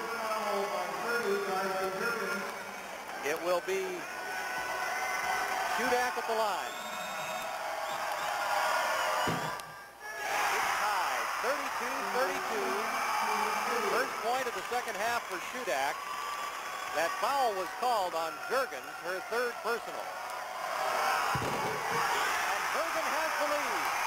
That's the end of the third quarter in the Class C1 Girls State Championship. Your score from the Bob Devaney Sports Center, Fremont Bergen 33, Gibbon 32.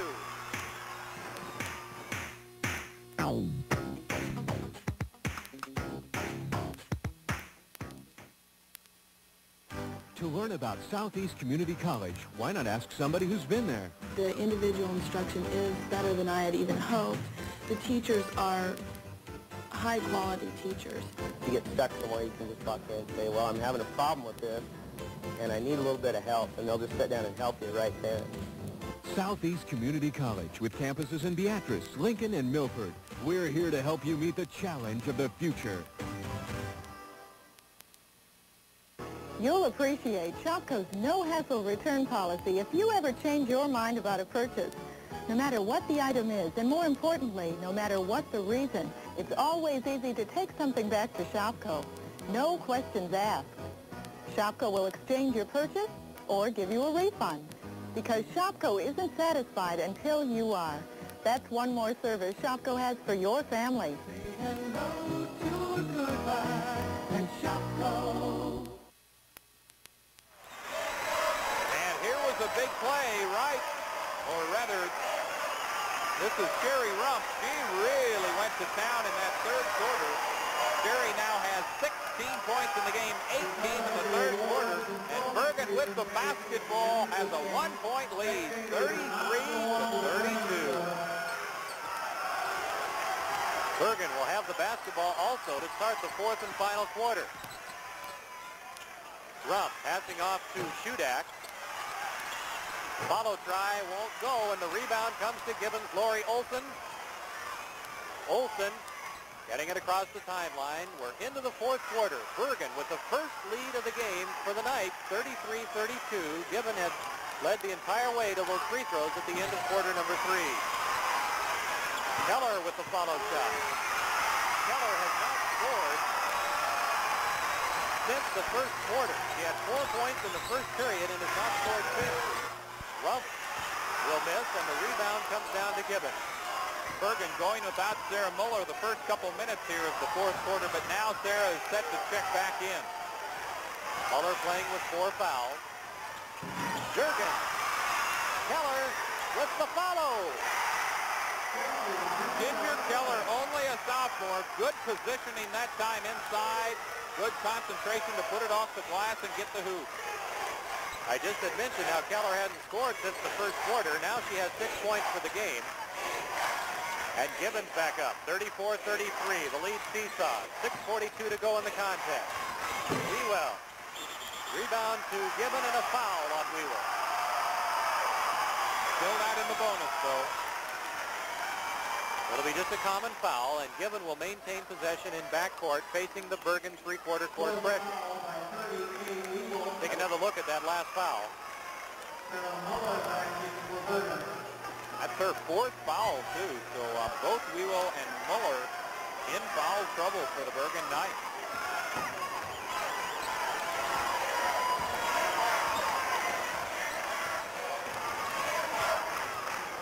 Gibbon across the timeline. Darcy Jurgen. The team leads by 1 point, 34-33. We've not seen a single three-point attempt in this game. With all this height, both teams trying to go inside as much as they can.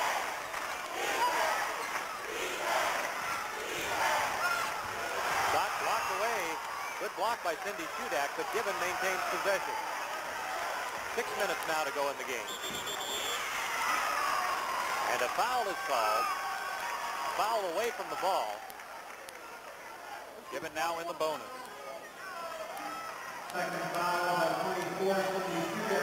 Shudak called for the foul. Her second personal, and Ginger Keller will be at the free throw line. Ginger 2 for 4 from the line so far today, but she missed 2 front end of the one-on-one. Not this time.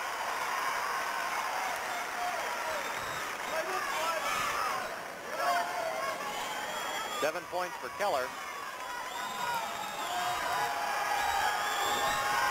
Make it 8. And there's timeout on the court. Timeout with 5:59 to go in the game, and your score in the Class C1 State Girls Championship, Gibbon 36, Fremont Bergen 33.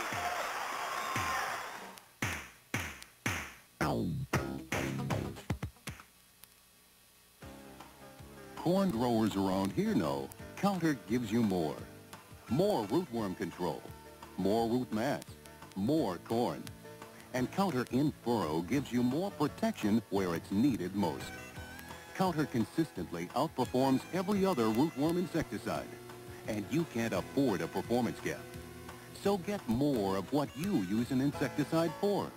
Get Counter at your local AgriCenter dealer. The state high school basketball tournament brings with it a rich tradition, teamwork, durability, and excellence. For years, the B.F. Goodrich team has proven their excellence with a complete line of B.F. Goodrich TA radios.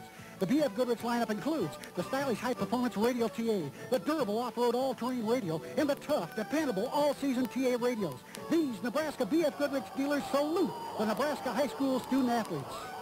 Beal Tire in Grand Island and Minden. Daryl McMahon, Old Father's OK Tires, Beatrice. Another look at Ginger Keller in action, number 50 in white for Gibbon. As she puts that bucket in. And Gibbon with a three-point lead, 36-33.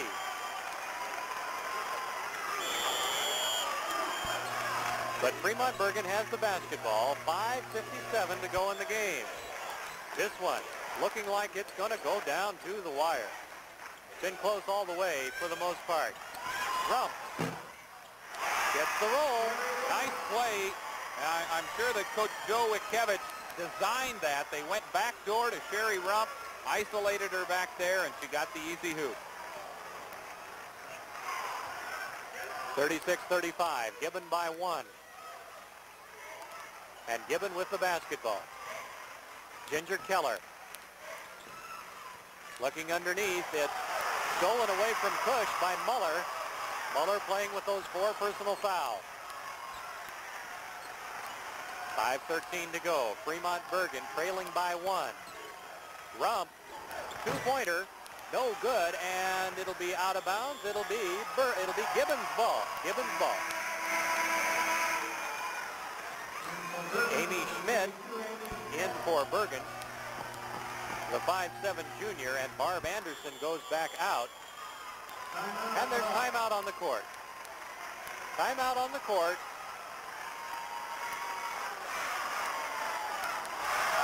.504 to go here in the fourth quarter.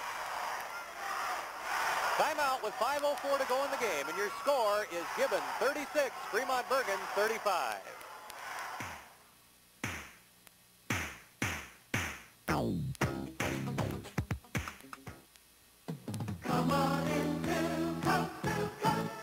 Our customers find the knowledge of the people in our store to be just as valuable as the product. Save during our total hardware sale on anti-rust enamel spray paint in a variety of colors and primers. For metal or wood, only $2.49. Clean up with a lightweight Regina electric broom. With 2-speed power and auto-adjust nozzle, only $34.88 after mail-in rebate. At your local coast-to-coast hardware store.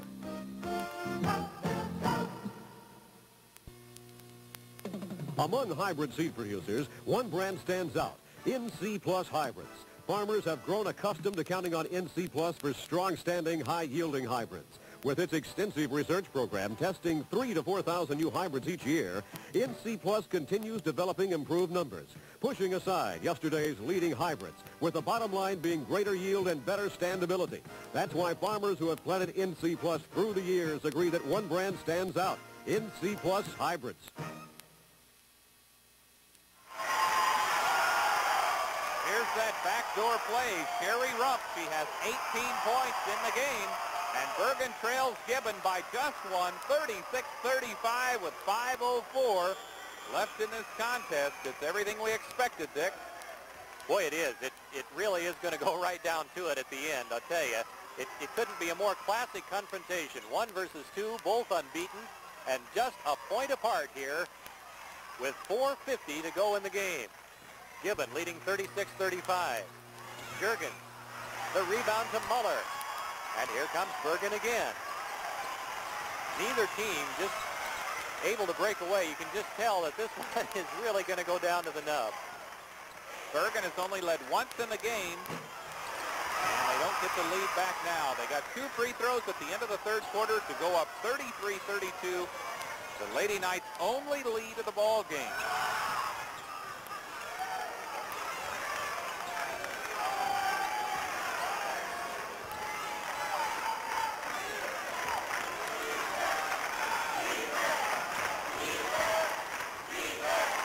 Gibbon leading 36-35. Keller. That's Sherry Rupp commits her 4th personal foul.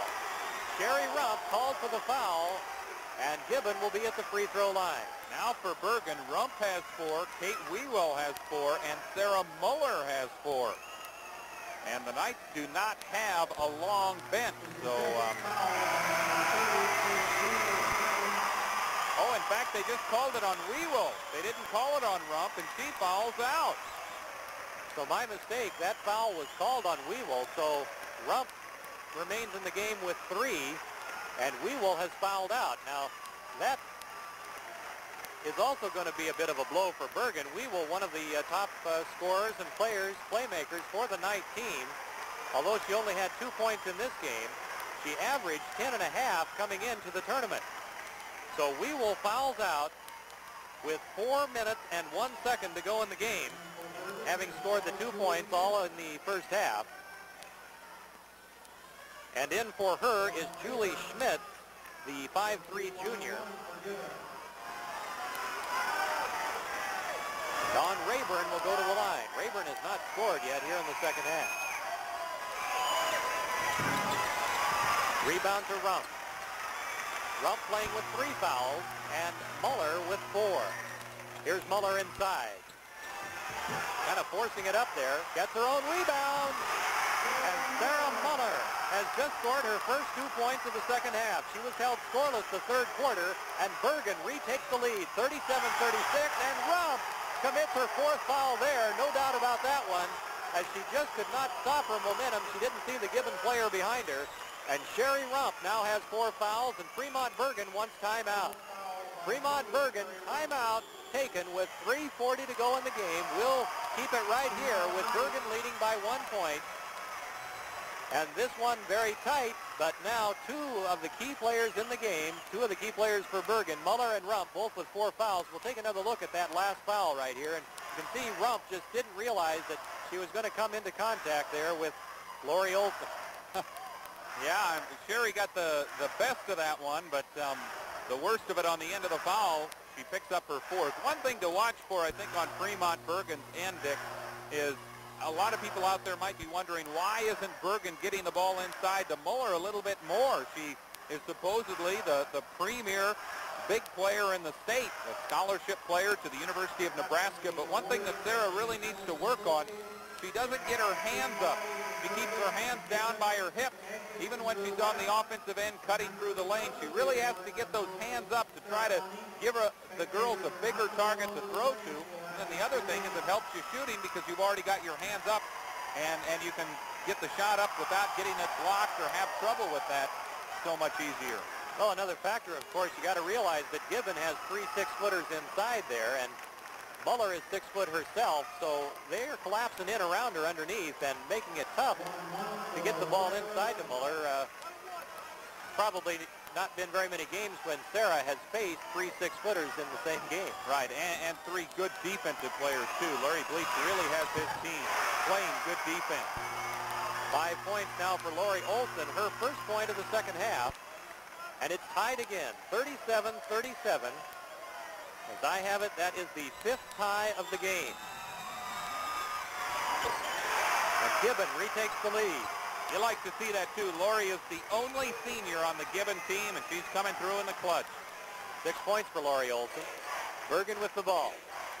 Trailing by 1. 3:30 to go in the game. Rump dishes. Inside now to Muller. Muller will take it. And she gets the roll. 10 points now for Muller. And it's 39-38. Bergen by 1. Darcy Juergens. Dawn Rayburn across the timeline. Just over 3 minutes to go in the game.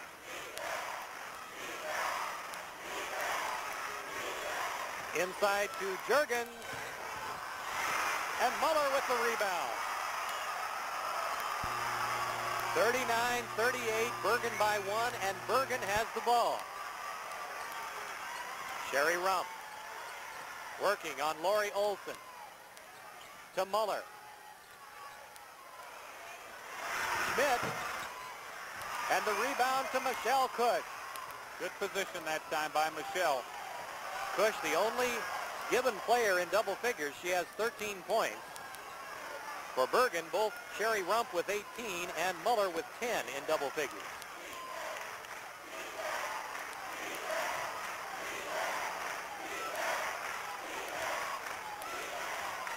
Juergens. 10 points now for Juergens, so she hits double figures, and it's 40-39. Gibbon by 1 with 2 minutes. 2 minutes to go in the game, and it's a one-pointer. Bergen. Gibbon 40, Bergen 39. Muller with the ball. Underneath, Sherry Rump. A foul. Foul called, and Rump will go to the line for 2. Clock stopped with 1:49 to go in the game. And Rump, one of the best shooters on the Bergen team, will be at the free throw line. Here's another look at her play inside there. It's a little bit too much contact.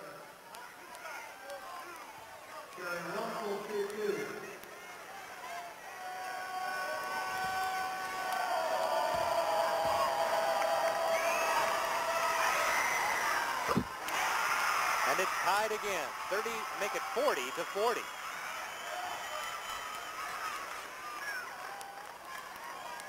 $19 points for Sherry Rump.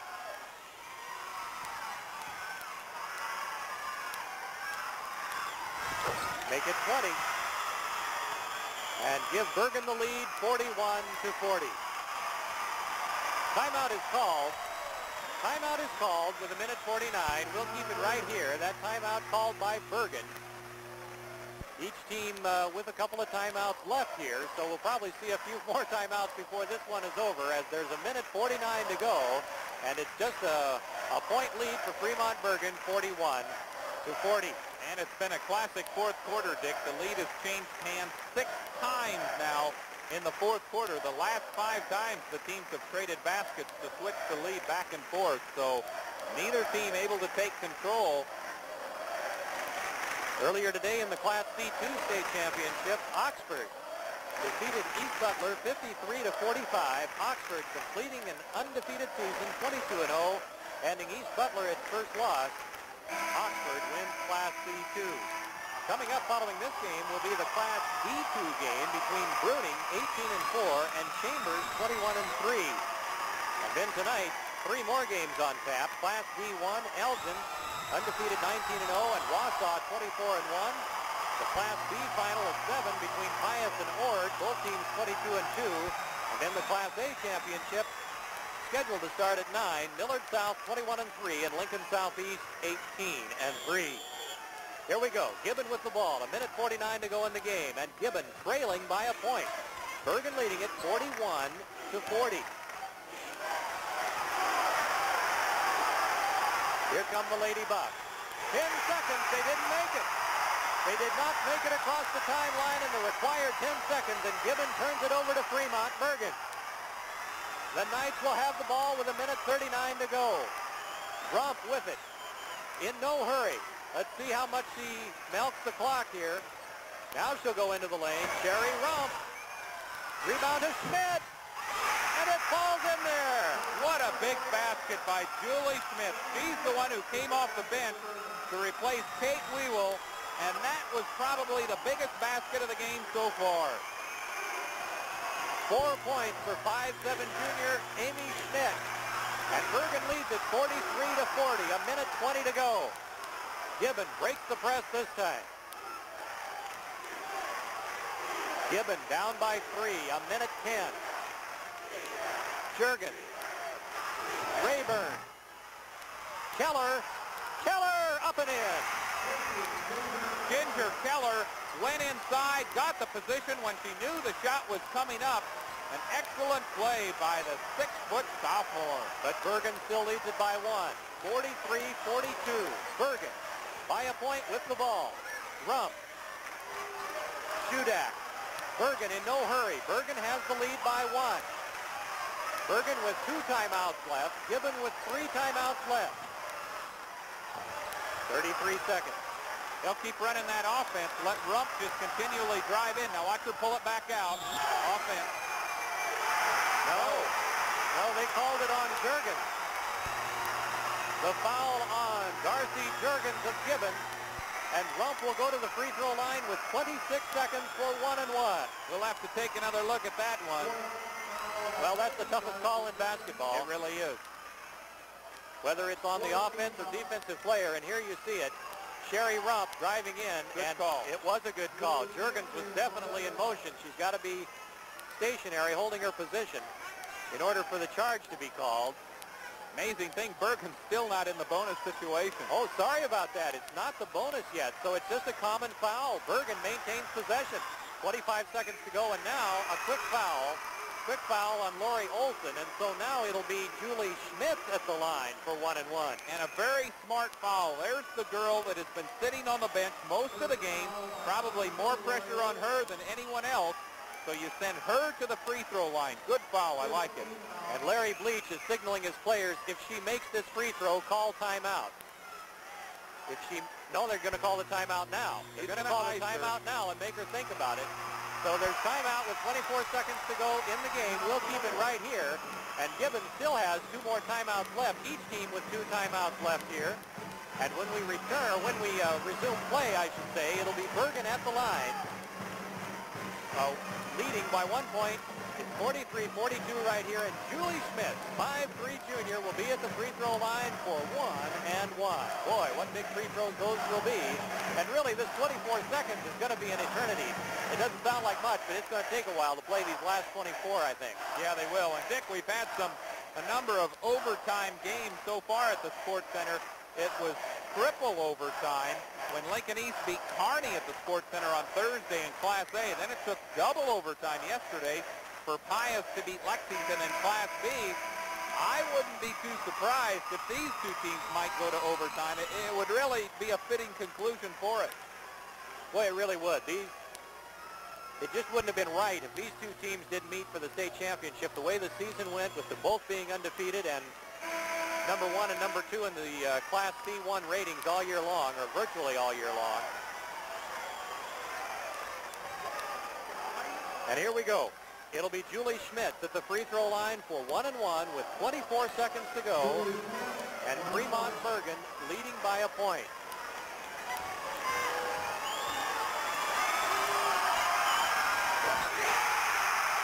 The first point of the game for Julie Schmidt.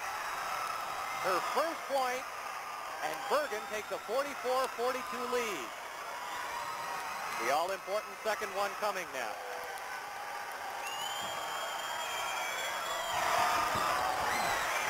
The rebound to Muller, and Muller funnels it in. Bergen 46, Gibbon 42. The Lady Buffs with just 15 seconds to go, down by 4. Larry Bleach wants timeout, and timeout now called with 9 seconds.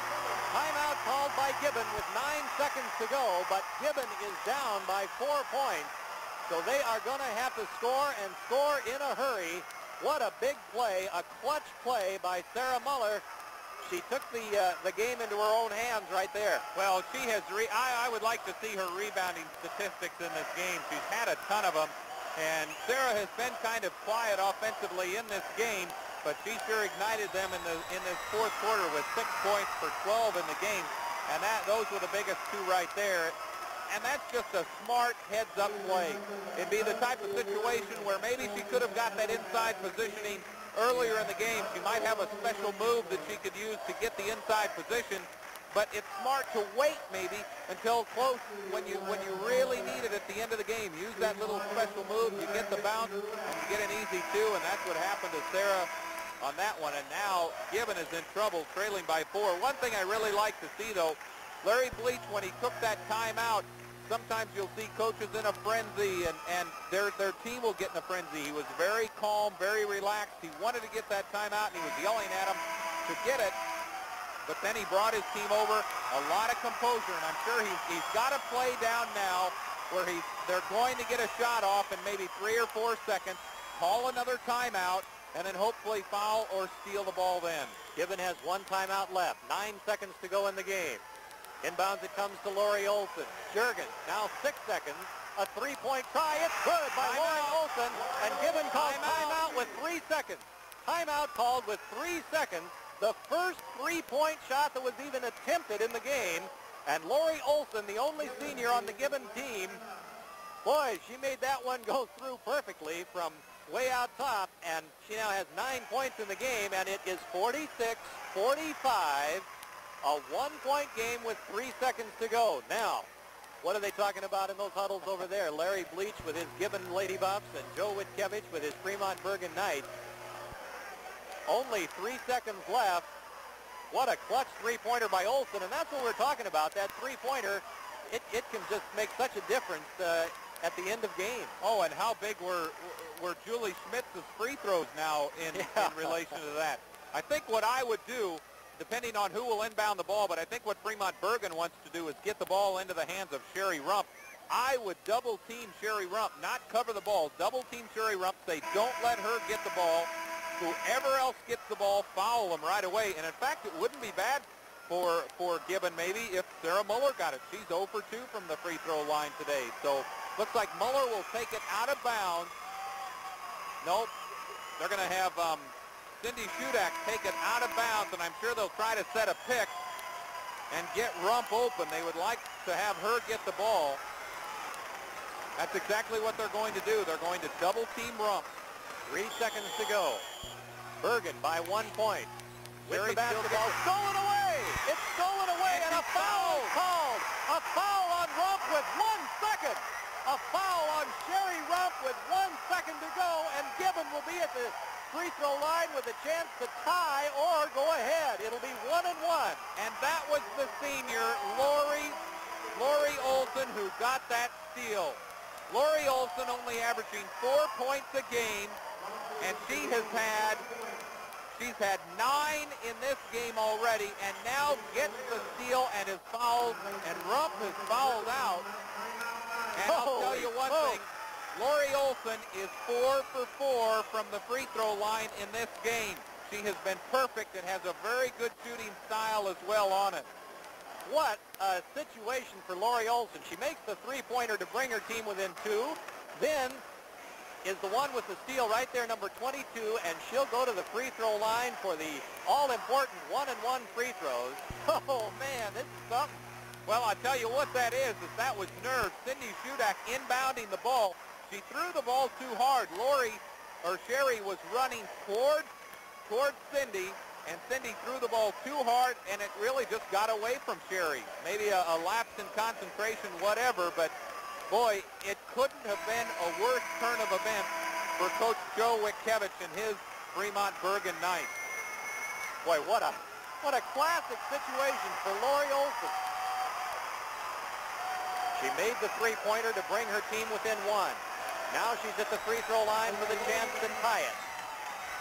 And earn the bonus. This is pressure. 1 second to go. It's tied. 46-46. 1 second to go, and Olson with the chance to win the game for her team probably, and now the last timeout called by Fremont Bergen. They'll try to give her a little more time to think about it. Well, I'll tell you, Joe Witkiewicz just had the scare of his life. He called timeout to his girls. His girls called it, and then all of a sudden he said no, and he looked at his scorebook and he said, do I have any timeouts left? And she said, yes, one. And then he breathed a heavy sigh of relief. Well, that's what you call the ultimate icing, sending Lori back to the bench again. But I'll tell you, if they go to overtime, the advantage is really in the favor of Gibbon. Not only has Gibbon gotten a big lift here, but Fremont Bergen has two key players who have fouled out. Their two guards, Sherry Rump and Kate Wewell. So Gibbon really in control of its own destiny right now with the free throw. But even if it does go to overtime, you've got to feel like the Knights are at a bit of a disadvantage with two of their key players already fouled out. Well, this game has been tied 7 times, as I have it unofficially. And Olson at the line with the chance to probably win it here for Gibbon.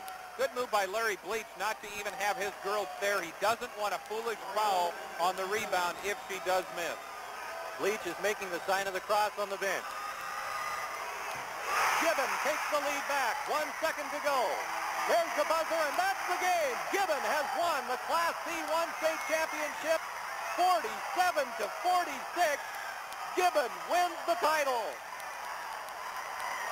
I tell you, Dick, this game will go down as one of the best finishes in the history of the girls' state tournament. There have been very few finer than this. And Gibbon wins it 47-46. A heartbreaking loss for Fremont Bergen. But boy, did Gibbon ever do it when they need it. What were they down? We talked about the three-point shot. What a change it has made. And it sure did in this game. They were down by 4 with 9 seconds to go.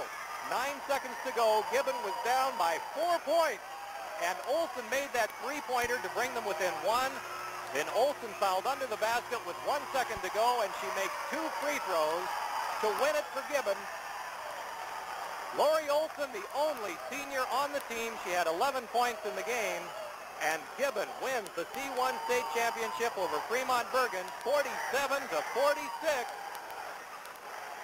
We'll be back to talk more about this game right after this timeout.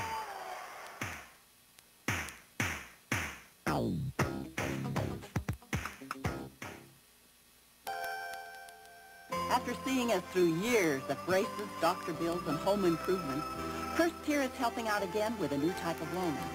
It's called Equity Line. It's a revolving line of credit that's always there when we need it, and it's as simple as writing a check.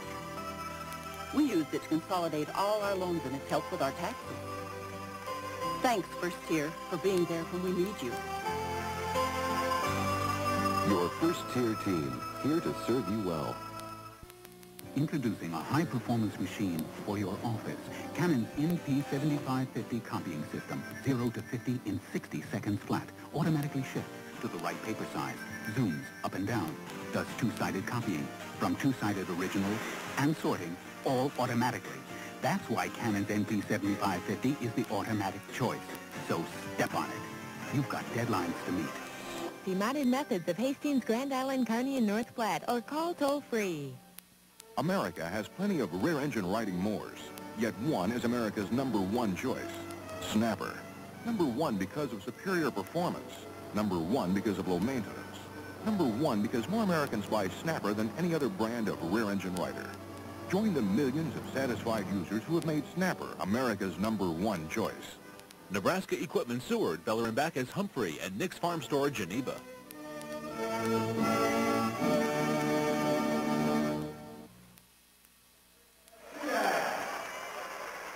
Well, what a game. What a finish to the Class C1 State Girls Championship. Gibbon beating Fremont-Bergan 47-46. Gibbon led 21-19 at the half. Bergan led by 1 at the third quarter break, 33-32. And the final is Gibbon 47, Fremont-Bergan 46 for the night.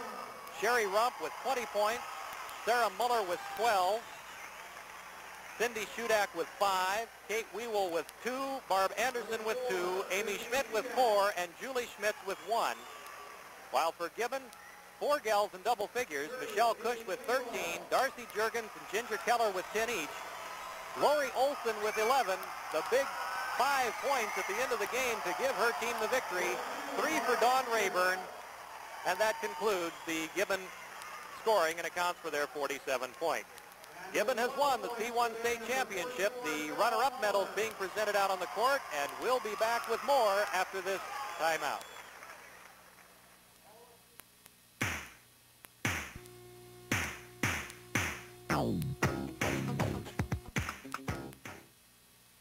The road to victory is paved with pride, hard work, and dedication.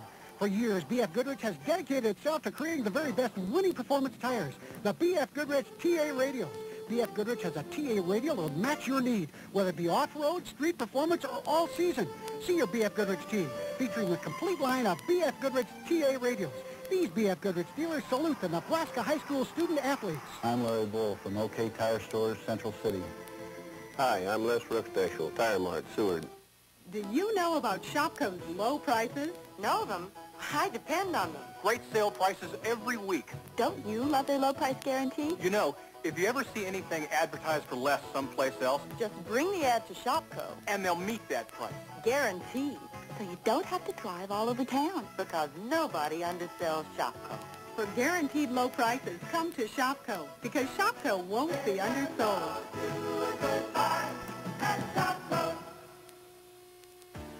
Rootworms are the biggest threat to your corn crop each year, and you need the consistent performance of Counter.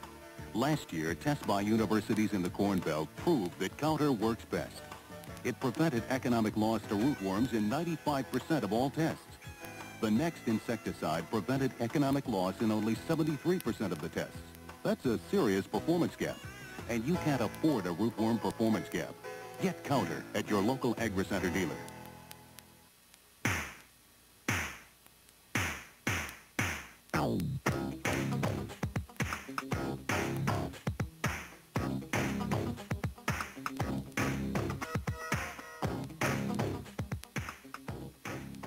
This has been live coverage of the state high school basketball tournaments from the Bob Devaney Sports Center in Lincoln.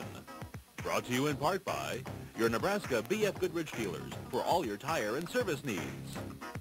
NC Plus Hybrids and your local NC Plus sales agents. Shopko. Say hello to a goodbye at Shopko. And Counter, your American Cyanamid AgriCenter.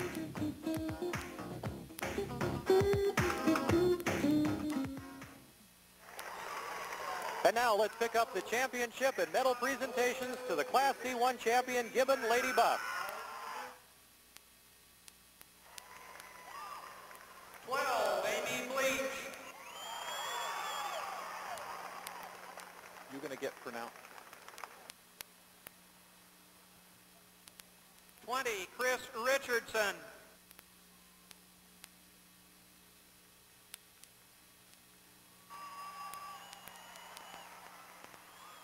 24, Jane Beeson.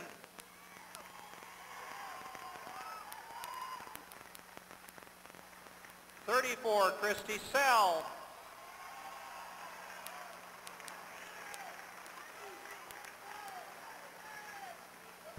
'Athena Sykes.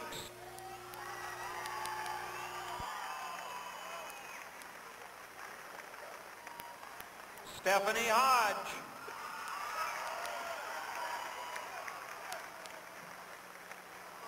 'Amy Reed.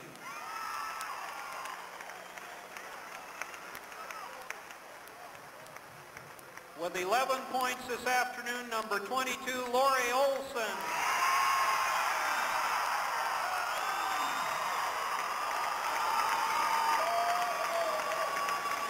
with 10 points in the winning cause, number 30, Darcy Juergens.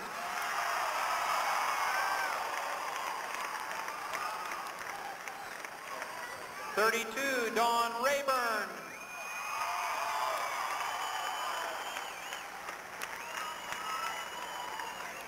Top scorer for Gibbon with 13, number 42, Michelle Cush.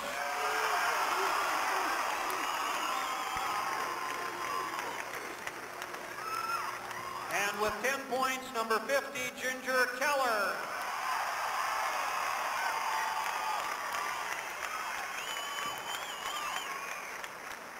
Now there's one piece of hardware left, the 1988 Class C1 High School Basketball Trophy. Come and get it, champs. Congratulations, Gibbon. 25-0 for the season and state champions.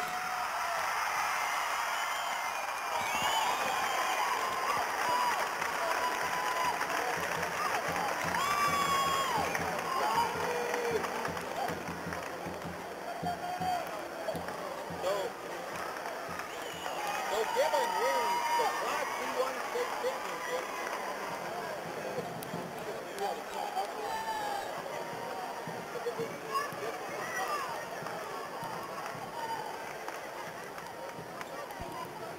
So Gibbon wins the Class C1 state championship with a thrilling 47-46 win over Fremont Bergan. We'll be back to talk with the winning players and their head coach right after this.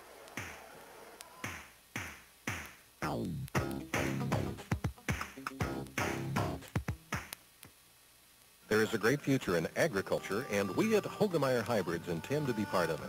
We are structuring ourselves to take advantage of the rebound that is coming, and we are making progress on many fronts, including management, research, production, and sales. We invite you to farm with us, moving toward the future. Leave behind the impersonal world of big companies and become part of a family-owned company with top-of-the-line products at a price that you can afford. See for yourself why our farmer friends are loyal to Hoegemeyer Hybrids. Three's Company, weeknights at 11 on 10/11.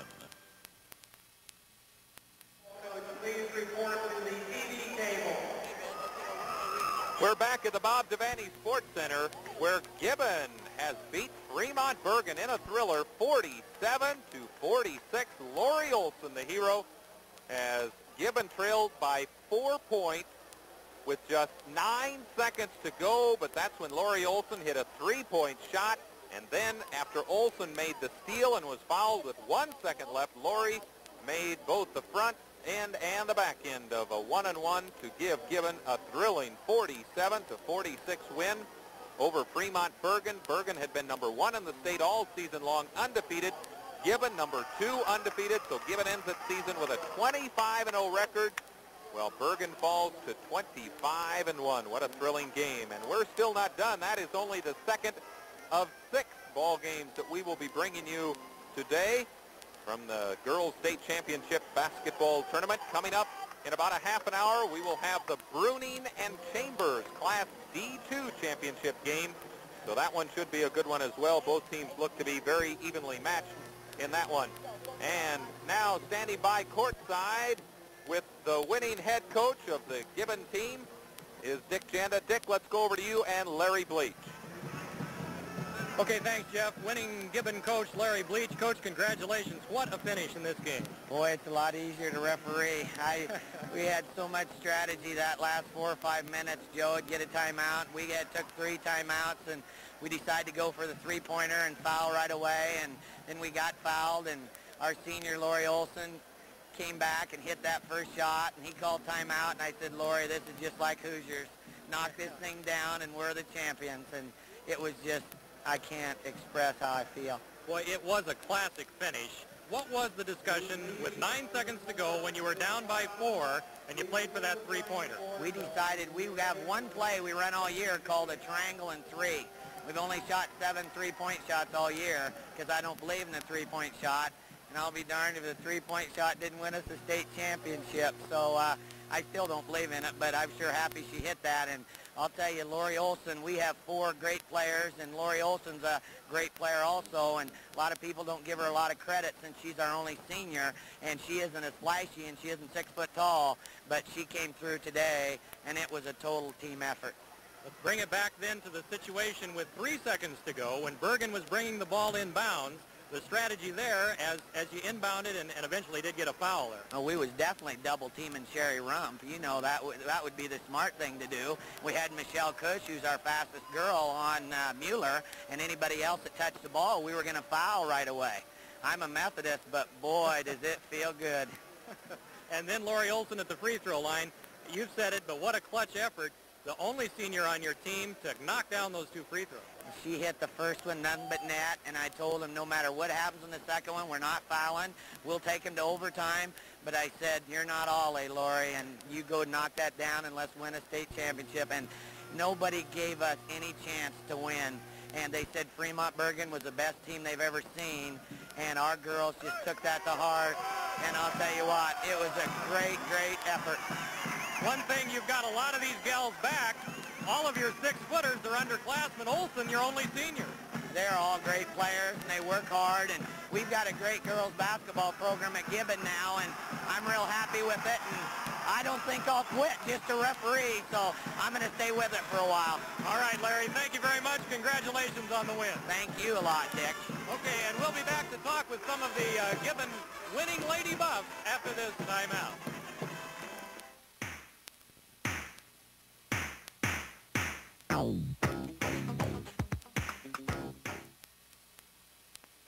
Dateline, Finland, March 1980. The most important breakthrough in weight control history has been made. Scientists testing a naturally occurring compound's ability to lower cholesterol found an unexpected benefit. Every person who consumed this formula experienced a significant weight loss. Further research revealed this compound actually combines with food and suppresses absorption of fats and carbohydrates. Now, this formula is available without prescription in the United States. Calban 3000, a revolutionary new weight loss enhancer that lets you eat anything you want and still lose weight. I tried everything, but Calban's the only thing that worked for me. I lost 50 pounds. I've tried 20 years to break 300 pounds. Now I've lost 78 pounds and 12 inches from my waist. Calban 3000 bonds with food, preventing absorption of much of your caloric intake. Your body burns excess fat and cellulite for energy. You lose pounds and inches.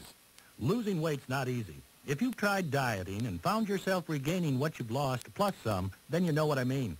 But now there's a way to break the diet gain cycle.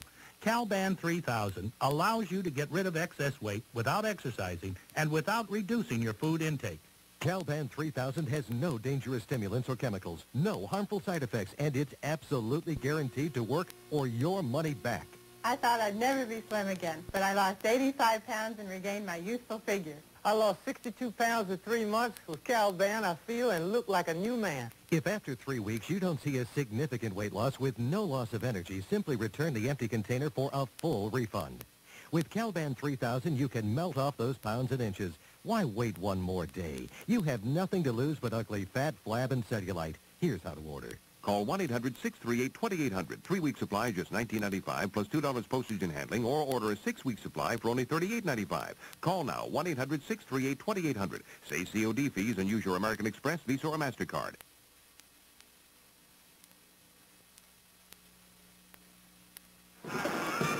Back at the Bob Devaney Sports Center, where Gibbon has won the Class C1 state championship with a 47-46 win over Fremont Bergen. And the hero of the game, Lori Olson, the only senior on the Gibbon team. Lori with a three-pointer to bring her team within 1 point at the end with just 3 seconds to go, and then a foul and 2 free throws to win the game. What a clutch situation there at the end. You must be excited to no end. Yes, I am. I knew we had to do it, and we pulled through. Tell me what the situation was when you went for the three-point shot, first of all. There was 9 seconds to go. After the timeout, you came out and tried that three-pointer. Have you made very many this year? Yes, we worked on it every game. We try to get it in there. I've been shooting great the last 4 or 5 games. You have made very many this season, though. Have you shot many in the games? Your coach says he doesn't believe in the three-pointer. We shoot about 1, maybe 2 in a game, and that's about it. So let's see if we can take a look at that three-point shot. We might have some tape of that. Here it is right here. Look at the screen there, Lori, and you can see yourself taking it. Oh, when I saw it go, I knew it was in, and it was great. A remarkable finish. 9 seconds to go. Gibbon down by 4, and then 3 seconds to go. Bergen with the ball to bring it inbounds. What was the situation as far as you were concerned, as far as trying to steal that ball? We had to have a steal or a foul. Steal was better, and they fouled us, which is even great. Okay, maybe we can take a look at that too, and you can tell us and describe what happened on that foul at the end there. They were throwing it in, and she went through her hand. I grabbed it and protected it, and she got me. It was so great when I found that. It was great. Now, tell me what you were thinking about as you stood at the free throw line. It was a long time to shoot those. There's the foul situation there, and you can see Lori being fouled just before the free throws. What went through your mind as you went to the line for the free throws? First one, then a timeout. Took a long time to shoot those two. I had to get myself relaxed and concentrate on my shot. It was perfect. Swishes. They were great.